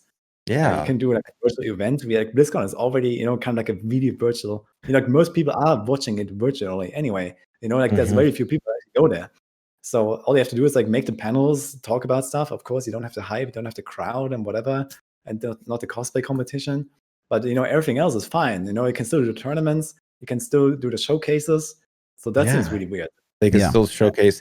They could even produce VODs for the games, like where they could. I mean, they could even. This would give them a chance to even polish the content they put out better, because instead of having a live on stage, you could have producers talking to a camera with scripted out and make sure they get the point across the way they want it, and the footage the way they want it, and all that. Do you think they just don't have new stuff to show us? Like, there's no way. I mean, even an updated like demo for Diablo 4 would be like hype enough for me to like. I mean, it's 1 year worth of development on like 4 or 5 different games. So there's a lot of stuff to show on BlizzCon. Even if it's not a big year, like no WoW expansion, and no. I mean, we already know that Diablo 4 is coming, so but it's still everyone's looking forward to it. So this really surprised me, and I am too. I don't think they're really losing money making a virtual showcase. Like BlizzCon tickets are quite expensive. Like you think they might even make more money because the people that would have bought tickets and gone were going to buy virtual too, and then they don't have to rent out the arena for $1 billion, whatever that costs, and just put on these performances and shows and stuff. So I expected when they pushed out that CDM build that like maybe like as part of Virtual Pass, you're going to get like a D4 demo. I've been like, oh my God, they're going to sell so many tickets this year. Yeah. That would be insane. I'd buy a ticket probably regardless, but if they had a D4 demo, it would be hands down, like instant. Okay, done. I mean, overall, I have to say this is really sad news. That BlizzCon was most likely going to be canceled, at least the physical part of BlizzCon, I guess.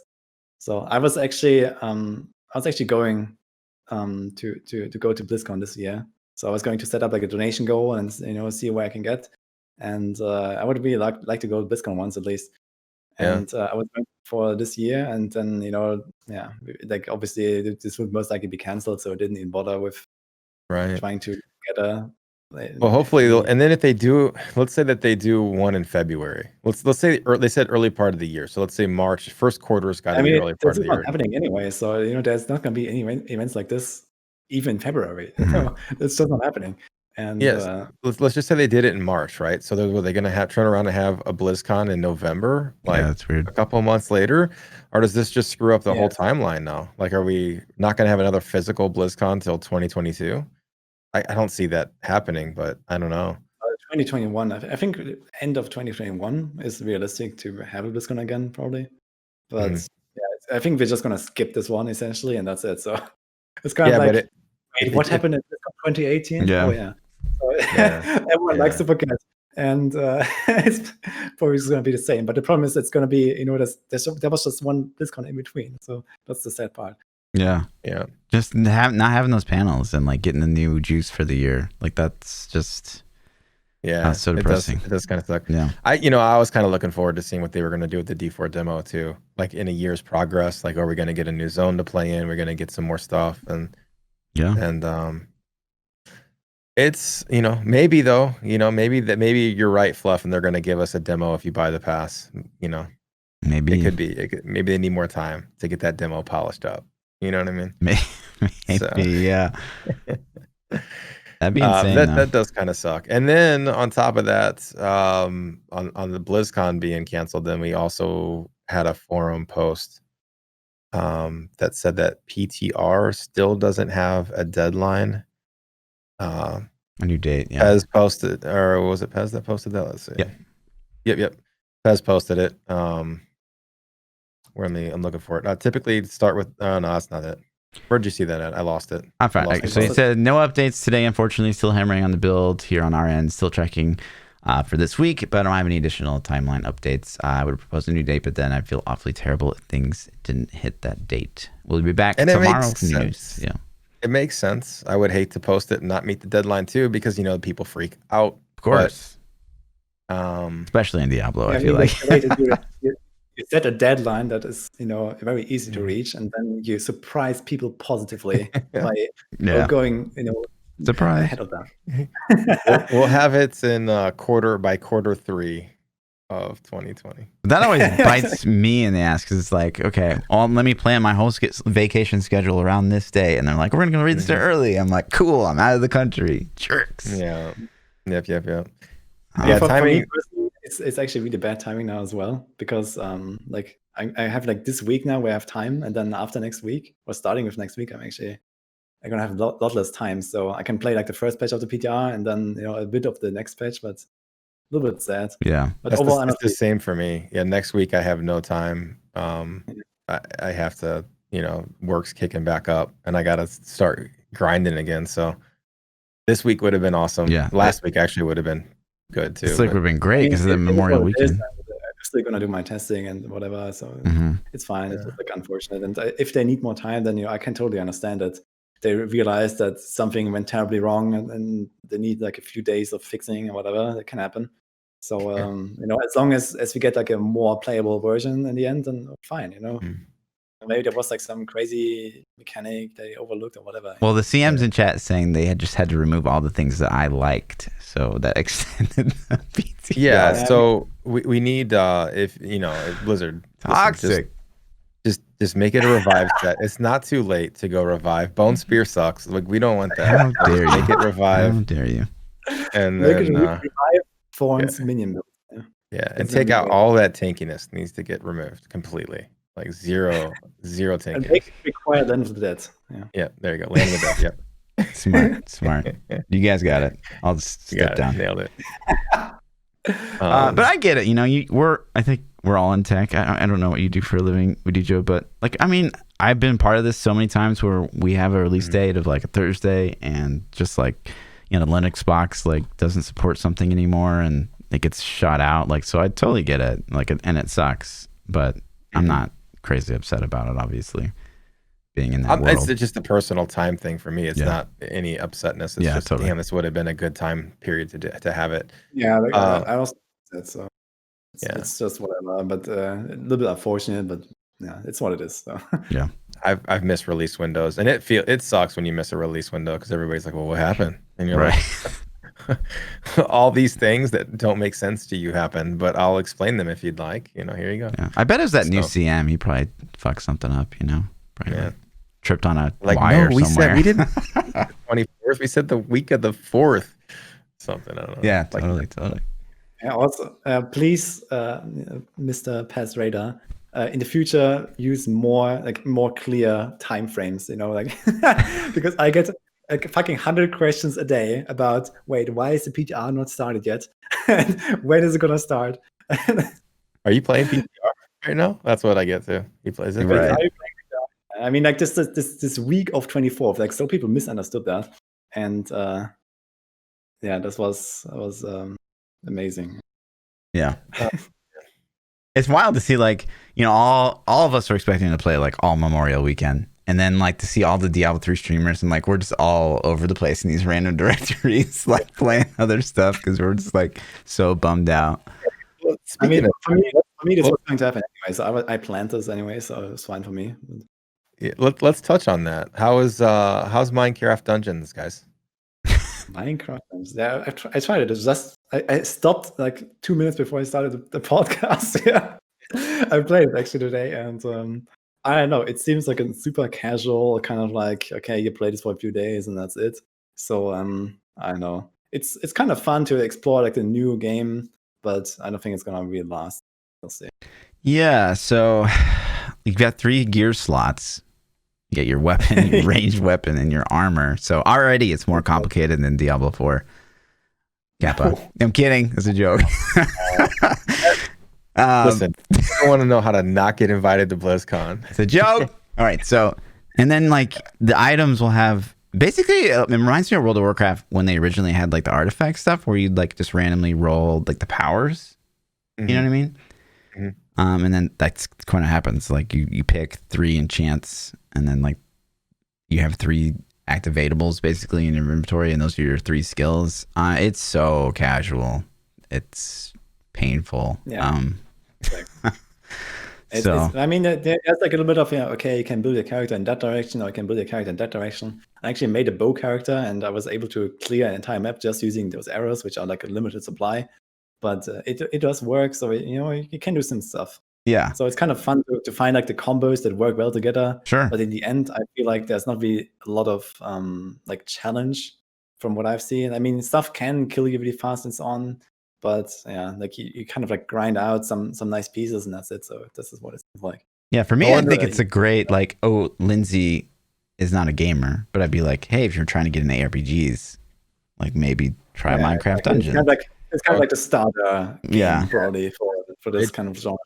Younger, because I feel like ARPGs tune more to an older audience in general. Like younger kids don't really get into ARPGs. They're in the BR scene and they're in all these other things.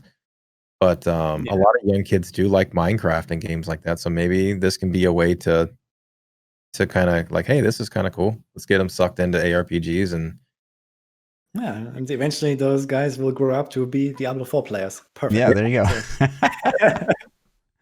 go. I mean, I can totally see that this Minecraft, with this overlap of the player base that comes from Minecraft is like like one of the biggest games on earth.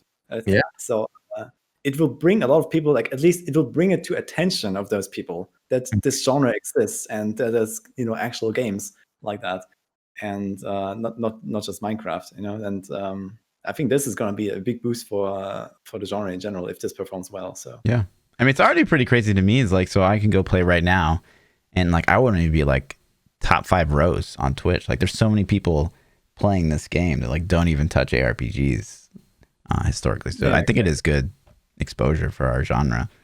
Mm-hmm. Yes, and that kind of just be great for like everyone involved. So I think it's good. Yeah. It's not going to be a competitor for for anything because it's just way too casual. Right. But I have been playing more Lost Ark. I've tried out the new Lancer class. Beauty. The combat in that game is just, it's so good, man. I can't say enough positive things. Everything else really mediocre. I think they could pull the Guardian fights into Diablo 4, but combat prime. Amazing. Yeah, I agree. I think Diablo 4 is already down a road where it can't manipulate into that PoE style, but Lost Ark, it's so good. Yeah, Lost Ark is so good.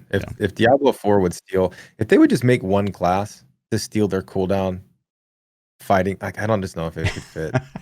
Everyone would play that one class. It'd be like DH added to WoW. Yeah, so good, man. Yeah. So wait, what are you guys talking about? Lost Ark, sorry. Yeah, Lost Ark. Yeah, but I have no clue. But yeah, sorry. Why is it so amazing? It's great hosting, and we talk about a subject that the guest doesn't know anything about. Cool. Yep. Yeah, sorry. That's, I guess that's kind of it. You want to hit Twitter questions? You got any more topics you want to? No, that's all I had on the docket. Okay. This is the Twitter question section, guys. If you want to ask us or the guest host questions. We take them every week before the podcast. Fluff and I have our Discords. There's an Ask New Meta section. You can post in either one of those. You can tweet at either one of us. You can DM us as long as it's, not inappropriate, right, Fluff? Yeah. And we'll, take your questions and ask them or answer them live on the podcast. That was an inside joke. Fluff almost got trolled super hard on Twitter. Yeah, I was in the Just Chatting directory on Twitch, which I don't do a lot. And I happen to have my Twitter up. And apparently you can just at people, like someone can just at Lord Fluffy nudes. And like it just pops up on my Twitter feed. And luckily I just switched tabs right before someone did that. And so like my phone blew up and I thought it was Lindsay. So I like pulled it up and just like dicks and ass. I was like, what the hell? And if that had happened like 1 second earlier, I'd be banned right now. Which is crazy. Insane. So, if you stream, don't have your Twitter open ever. Live stream ever. Because I'm sure I've done it before too. Yeah. Just like, you're so safe in the Diablo directory. Like everyone's nice. Weird, man. SVR would say something else, right? Yeah, you get some trolls. Sure. I'm not sure if you know these like comments that SVR is getting, and especially YouTube. It's really funny. I don't know why, but everyone is nice in Diablo, but to SVR, no one is nice. I feel like. Well, he deserves it, There you go. SVR is one of the nicest guys I think I've ever met, so it's kind of people are mean to him. The comments on YouTube are pretty. I actually screenshot some of the horriblest, worst ones I've ever gotten just because they're so funny. I'm just like, oh my god, did you really just type this? Yeah. So I we had a numlock guide, and someone just commented 2 weeks ago that like I was doctoring the video footage, and that's the only reason like the numlock trick worked. It's like, okay. Yeah, of course. It sounds right. Doctoring the video. Yep. Tinfoil hat. Eddie says, do you think they missed a trick with chakrams? With the quiver giving you hatred regen, it's technically a generator, so they could have buffed the items from chakram, and we'd see loads of twin chakrams spraying all around the screen. That's his question. Is that for the Demon Hunter set now? Yeah, I assume he's talking about the new Demon Hunter set. And that's gonna happen. So it's not a primary skill though. So is it? I don't think it is. Yeah. It becomes a generator, but there's the other category of primary skills, which are the actual spells. Yeah. And this is different. So yeah, I don't think it's talking about that. Yeah. It's not like you just really wanted chakram and it didn't happen. Yeah. That's what it sounds. Yeah. I mean, there's no support for chakram anyway, so it would still be a bad setups. Like, there's nothing to do really. Onion said, with BlizzCon now canceled, what are you expecting from the D4 update blogs? You want to hit that one first, Woody?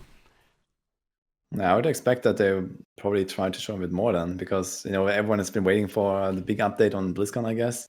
Mm-hmm. So they could even justify skipping the December update because of BlizzCon, for example. And they're like, we just showed you the guys in the last month. It's kind of like nothing really new. But then they have to do like a big thing on BlizzCon, of course, which is canceled now. And in that case, they kind of have to bring more. Like the last update, it's nice to read a little bit about it. It's nice to see like this monster family and whatever they show there. And it's it kind of keeps it in the back of your head. Oh, Diablo 4 is coming in.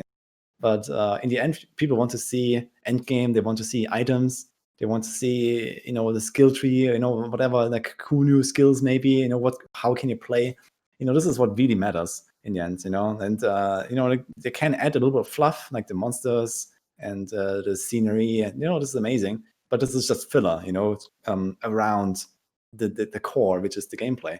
And they need to show gameplay or like, gameplay systems, like the items and so on, that actually matter in every single update. So I got a question for you, Woody. Like, are you gonna PvP?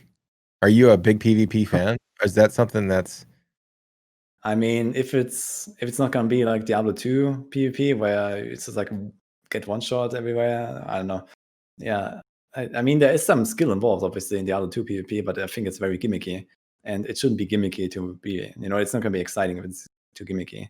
I can imagine myself playing PvP in Diablo 4 if it's kind of like well balanced and fun, but I'm not really looking much for that. So we'll see.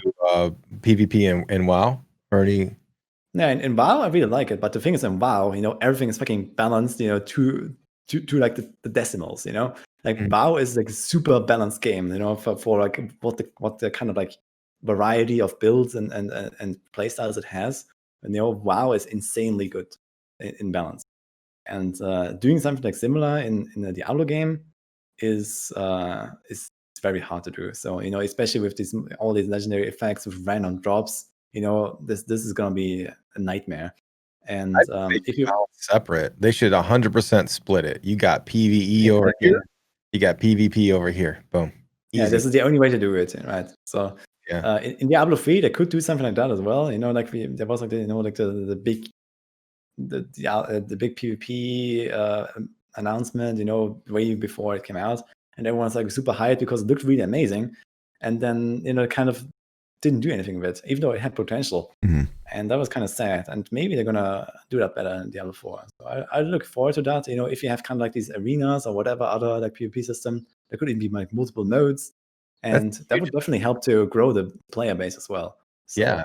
It's a huge endgame activity that to supplement, like, okay, I'm burnt out on this PvE stuff. Let's go fight some people, Yeah, exactly. So I really hope. Yeah, even Battle Royale, like there was this. I'm not sure if you guys have played this, but there was this PoE Battle Royale at April Fools. Yeah. It was like only active for like a week or so, like last year or like the year before. I don't know. So you think a D4 BR would be great? I think that could be amazing. So this has potential. People really like BRs, and going in there, with like a fresh character, and you have to kind of like grind away, and it's like this 1 hour game or whatever, or maybe half an hour or whatever. We talked about Fluff and I have ranted about this on the podcast before, and people think we're crazy because we're both like, a BR and D4 would be phenomenal. It would be so damn good. D4 would be top slot in the directory on Twitch forever. Yes. I can promise you, if they make a BR in Diablo 4, it's gonna blow everything away in PvP. So it would crush it. It would, because you could drop down naked every single game, find what you find in these chests or loot from people you kill, or monsters, and start throwing builds together. You know what I mean? And you're like, okay, wait. I just got a Yang's recurve. All right, multi-shot, and you're switching skills. You're throwing things on to make this play, and it would just be, it would be so phenomenal. Yeah. It would be so fun. And imagine like Diablo spawning in at some point in all of this, like just fuck shit up. Oh yeah, that would be amazing. This is kind of like, maybe instead of like these battle royale, like kind of like decreasing the size of the zone, you have like like a wave of demons coming in from all directions, or some kind of, so maybe you can fight them off even a little bit, but not quite. I don't know. They could do so much cool stuff, actually. It would be crazy. So I'm with you. Like, I hope that they actually attempt to try a BR. Like back there somewhere, they got a dev team. It's like, all right, let's do this BR thing. Let's make it happen. Yeah, exactly. Yeah. So that could be incredible. And it's kind of like like you have this grindy main game, and then people are kind of like, oh, I don't want to do this for now. Let's just go BR until next season. Yeah. Even be gear dependent. You could be a brand new player and jump into VR, and you have the exact same chance to win the game as anybody else that dropped in that game. Exactly. Your skill is what matters, not I'm 5,000 Paragon or I have all these perfectly rolled items. It's just like, boom, we're playing. Yeah, exactly. And PoE has shown that this is possible and can be really fun. Like this was a huge success when PoE did this. Maybe PoE will run with it. If somebody runs with it and it's successful, I think other games would be like, okay, well, this is working. Let's try it. I mean, right now this is not a permanent game mode of PoE, and I think they're probably a little bit scared of kind of like getting people stuck in the BR. They want people to play the main game and not just play BR all day every day. Even though it should. I'd play PoE BR. I'd flip right now. I'd be like, dude, let's do it. I'd get in. I'd start trying to learn. I could imagine they're just going to do it again, like on kind of like a annual day or whatever, and that's it. But in Diablo 4, if it's going to come out with BR, kind of like in mind, with like from the start, it's kind of like, okay, here's your PvP mode, go ahead. Then there's going to be people that will play Diablo specifically for that. And in PoE, they have the risk of losing the player base to the battle royale mode, and then they never come back. Because eventually they're gonna get burned out on battle royale as well. So I think that's the reason why it's not in PoE right now. But in Diablo 4, if you have it from the start, then it's gonna be its own kind of player base. So I think that's fine. What was the original question? I don't know. Before. VP, I think. This is what you expected for the D4 update blogs. Yeah, so to go back to that, I think one of the biggest things that's important for us that are really passionate about the game is, the panels where we get to ask, like the creators get to ask the questions. So like I feel like those are generally like more insightful than just like, a stage panel, because we just get like better, I think, answers to questions.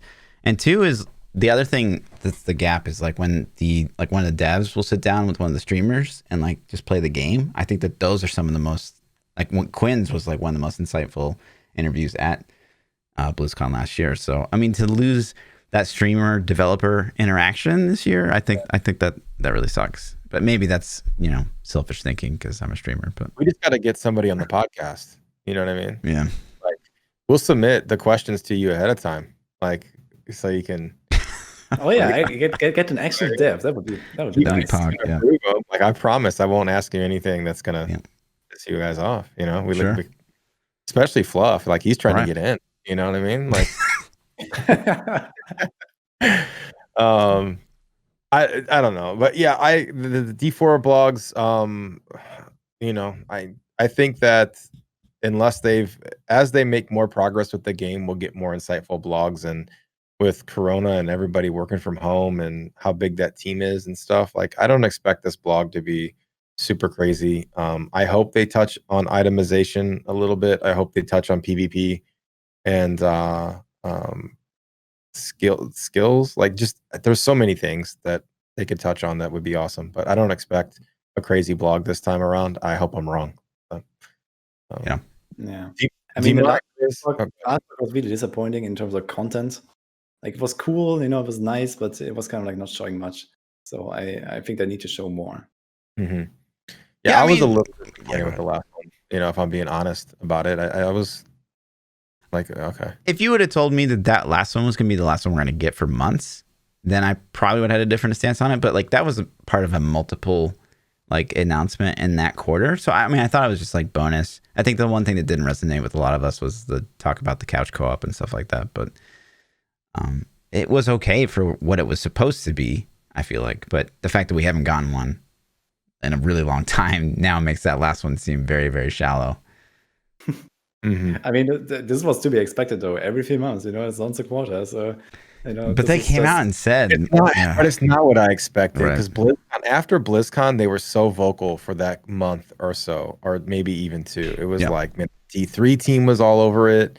The D4 team was all over it. You had all kinds of activity from so many people, and then it just kind of stopped. It's like it dried up. So that's true. But I mean, in the end, they give us kind of like what they promised, and I mean, it would be nice to have more. Maybe some posts. Maybe they're kind of like, oh, right now we're working on this, but this is kind of like on the timeline. So probably this will take like 4 months until this part is done. So you can kind of like maybe do like smaller.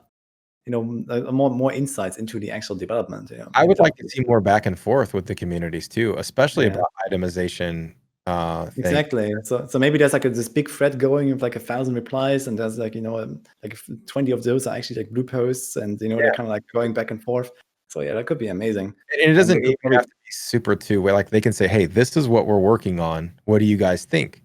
And then that's it. They don't even have to respond to that because they can take in all our feedback. And they don't even have to try like finished items. They just have to say, okay, we thought about adding this array of new stats, and they're gonna do this and that. And what do you think about having something like this in the game? Whatever. So and then this was already something. Months later, like, hey, we took your feedback into account, and now we're going this direction. What do you guys think about this? And then see, there's I don't know. There's a lot, but. What do we do for the next blog? Do you remember it all, Fluff? Or what do we do for it? When are we due for another? It's at the end of June. End of June. Okay. So we got a month ish. Yeah. Exactly. Demonic Grizz asked us, he says, with the cancellation of BlizzCon, do you think that Blizzard can capture the hype of BlizzCon through a virtual ticket? I think most people probably. Yeah. I mean, for those of us that go to it, no. Like after going to one, there's no way. Like if you've been, you know that it's not the same, man. It's the interactions, meeting people, shaking hands, talking, getting to like really see what somebody's like. Hanging out like did the Hilton hotel lobby after at nighttime. It's just got like thousands of people crammed in this little area, and you're all just hanging out yapping, and it's a blast, man. But sure, I think for 90% of the people, then yep, probably so. Mm-hmm. What do you think? Yeah, for me, I've never been there. Like I wanted to go there, but yeah, it's gonna be next year, I guess. Yeah. Hopefully. I mean, yeah, like I can totally understand that the hype is kind of like a little bit lower, but now that it's completely canceled, that's kind of the issue. So not doing anything is a big mistake, I feel. Yeah. And they should really try to do something about it. Yeah. Really fast.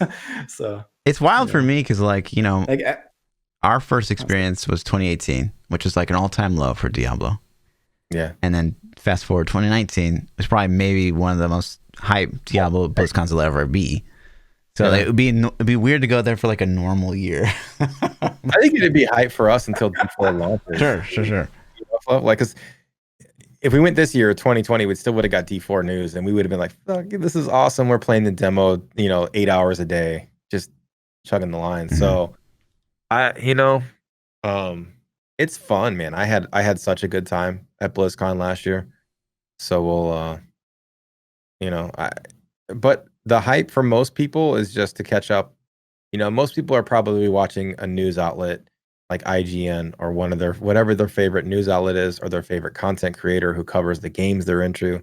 So if you're into Diablo, then sure, it's going to be hyped because they can put out info and we're going to be hyped up about it.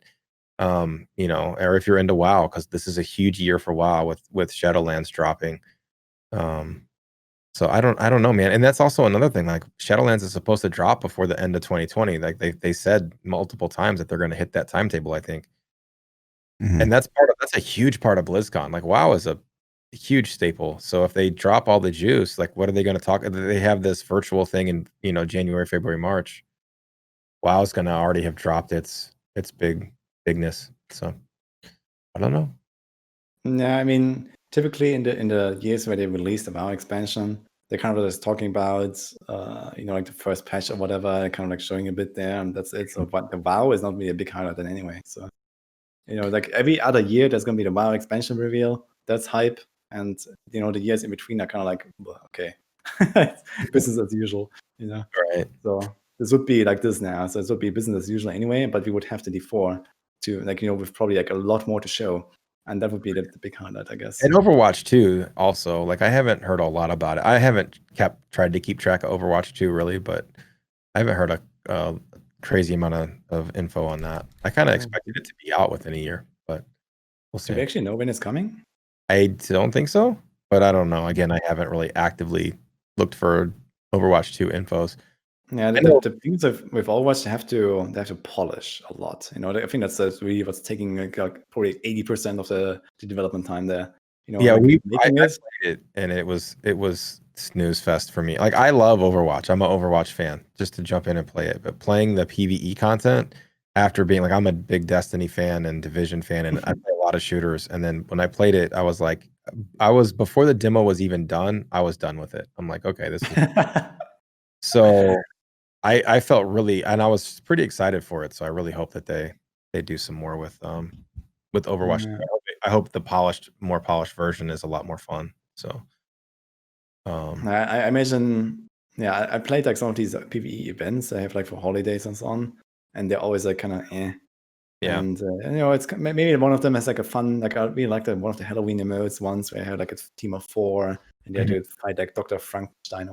Yeah, I remember that one. Frankenstein. It's okay for like an hour or something, but you can't exactly do this a few times. Yeah. So, McNublet says, "Would it be cool if and when they make the Netflix series for the story to end where Diablo 4 starts?" So I guess it would be filling that gap from D3 to D4. Oh, yeah, I think that would be a pretty good idea, actually. Yeah. would assume that's probably what they were gonna do, unless there's like a retelling of all the story or something. I think it was bridging the gap from Immortal to D3. Did they say that? I mean, that seems. That's why it was canceled. I don't know. I'm just trolling a little bit. But yeah, that'd be super awesome. So I don't know if any of you guys ever played Final Fantasy 15 when it came out. Nope. They did an animated series for Final Fantasy 15 before it came out, and it told like the story leading up to the game. And it was I don't remember how many episodes it was, but it was enough. And I watched that, and it got me super hyped. And also, it gave me a bunch of background information that you didn't get from playing the game. So when the game started, I'm already like, oh, I know who this guy is because he was in the animated show. And so I think it would be really, really cool if they did that, especially for us nerds that really are into it. We're gonna have that extra info, Sure.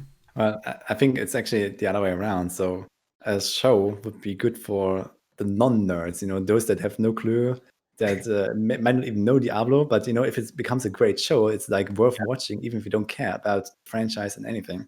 Then this can potentially get people into the game.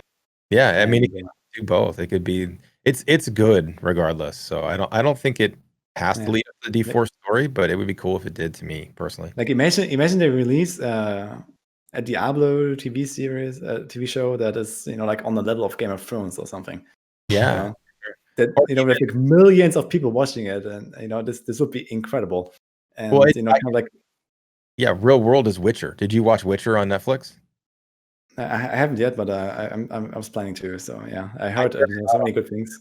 And I watched it, and I hadn't really played any of the Witcher games. And after that, I went and bought Witcher 3 because of the show. Like I was like, oh, this was good. Let's check the game out.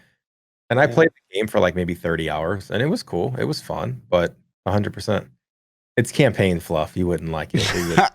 Yeah. Lore, I honestly still think that like campaign's just kind of a waste of time, but oh man, that's just me. Fluff just wants a blast. Yeah. Campaign, no lore. Oh, yeah. Like put it. It's D4BR. Like that's just the name of the title. I mean, you played through the campaign one time ever. That you waste so much time on it. But I get it. People love their lore. I agree. Like I haven't played through the D3 campaign in I can't even tell you how many years it's been since I played the campaign. I mean, we blazed through it for the speed achievement before, but it's you're not paying attention to it. You're just rocking it as fast as you can. So, Rasbel says, does BlizzCon cancellation mean that now we cannot expect any new releases this year, Immortal or Remaster, or do you guys feel that those things are still on the table? I think both are coming this year. So yeah, I don't think it's anything to do with BlizzCon. They can't plan to cancel BlizzCon, but the games are still coming. So yeah, especially Immortal.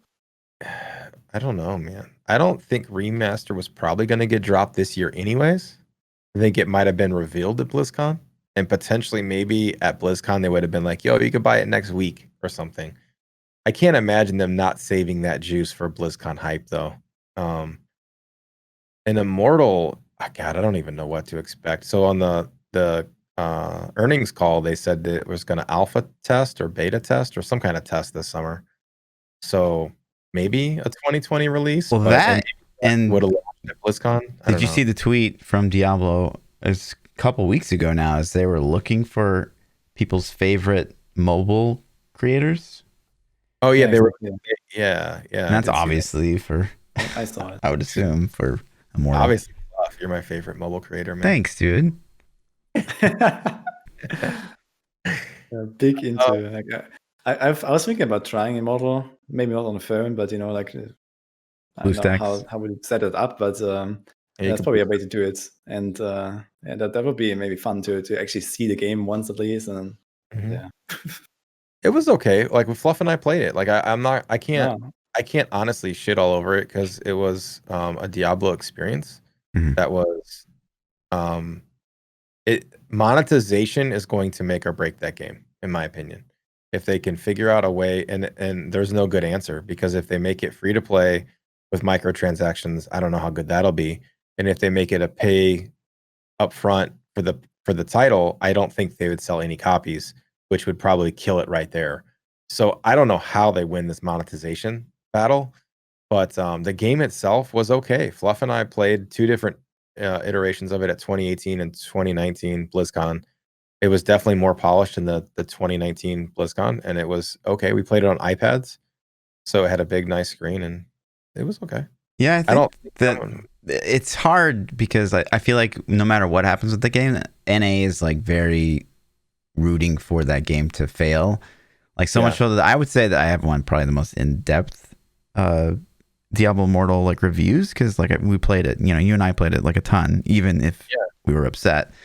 Nobody was in line next to it. And like, so I gave it a 5 out of 10, and I still got called like a shill, and people were like shitting all over it, and like, it's just like, and a 5 out of 10 is not a great score. It's not. It's a fail. So I would give it higher than a 5 out of 10. Well, that was the first year, yeah. Yeah, you know, after playing it in 19, if you compare it in the mobile genre, if you compare it to what it is, you can't compare it to a PC game, sure, or even a PlayStation game, or Switch game. It's not that. It's a mobile game. As far as mobile games go, it was probably like the best mobile game I've probably ever played. You know, I think they nailed that. Is it something that I'm going to put 1,000 hours into? No, probably not. But I haven't seen the finished product. But the monetization is like, the reason they're making the game is for money. Obviously, they make all their games for money, but the phone market especially, I don't know how they do that. I don't know how they get that right. And that's something that good luck, Wyatt. Like, I don't know, man. That's gonna be rough. So. Yeah. I'm not even sure if I have any games on my phone. I think the last time I played something on my phone was like on a Nokia. I played Snake or something like that. You know, just like the extent of my... Listen, Snake was awesome on the Nokias back in the day. Yeah, it was amazing, but you know, this was like 15 years ago. So I don't know. I'm not... Let's see what games I have on here. I have none. I have Pokemon Go, but it's not downloaded. My phone offloaded it because I haven't opened it in so long. Pokemon Go, I think, is the only game I have on here. I have none. Got nothing. Yeah. I used to play Hearthstone, but now just like I told you, just like, why am I doing this? Yeah, I'm the same. Hearthstone is like really appealing, but then I play it and I don't have the cards. I don't have money to be throwing money to buy cards. So therefore, I'm gonna like I can't be competitive. So I'm out. It's happened. Yeah. The last question. Well, we got 2 more questions. Dan says, "Will you be upset if the new set is played with the 6-piece Natalia?" I don't know how you can play the new set with the 6. Maybe you mean play like 6/4. Yeah. But I think we talked about that. Yeah, we talked about this, and it's not gonna happen anyway. So yeah, you know, there you go. I would be upset, but in the end, yeah, you heard it. Not gonna happen anyway. It's not gonna happen. Wudijo says not gonna happen. Now, once rank 1 on the leaderboard, do we message you or? Yeah. Well, you can quote me. It's fine. It's not gonna happen. Okay, there you go, dude. And then now, this is the most important question of the night. There is definitely a right or wrong answer to this. This is something we ask every guest that comes on the show. Oh, I should have prepared better. Bacon or sausage? I'd say bacon. Yes. Still batting 1,000. Fluff loses again. Thank you. So much. The bacon. Let's see it. Oh god.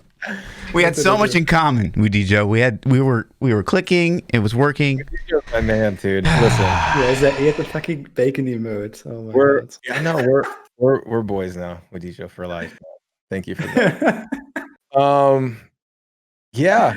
That's all the questions we have, guys. If you want to, I mean, okay, if I can say something about this, I probably eat more sausage than bacon, but I probably prefer bacon. You know, so it's kind of like it's okay. The thing is, I don't really eat much of either. So. But when I eat, it's probably I more regularly eat sausage, I guess. Yeah, whatever. Because it's better. Okay, Does it help, Fluff? Does that make the loss feel a little No. bit? If you guys want to submit questions to the podcast, like I said, our Discord channels, they're in the YouTube comments below. If you're live, you can type !Discord or !PChild. You can get them there. Wudijo, tell the audience where they can find you, where they can catch your, YouTube's, Twitter's, Twitch, all the things, man. Where can we find you at? Yeah, I mean, I'm mainly active on Twitch and YouTube. So I have my Twitch channel. I'm currently live every single day and at twitch.tv/Wudijo, just my name. YouTube, you can also find me with just Wudijo. I have a lot of, especially Diablo content, some Bolson content. I'm gonna plan on doing some PoE stuff as well in the near future. And yeah, I mean, you can just link that here, I guess. Awesome. So just my name. You're gonna find me on YouTube and Twitch. I don't really use Twitter very much. I have an Discord that is quite active, especially for Diablo. So you can come check that out if you want. There's lots of discussions, talk, questions, whatever. So you find that also like in my YouTube videos. There's a link. So in the description, you find it on any video. Awesome. Thank you. Thanks for coming on. I know it's like 6 a.m. now for you. So thanks for staying up all night, ruining your day. You're gonna sleep all day now, but really appreciate you having you on. Yeah. Thank you. If you guys want to catch more of me, I'm ThaPChild. You can catch me on Twitter, Twitch, YouTube, all the places. Just search for ThaPChild. Yeah. I'm Lord_Fluffy. Double those underscores on the Twitter. We'll see you guys next week for episode 102. Peace out. Peace.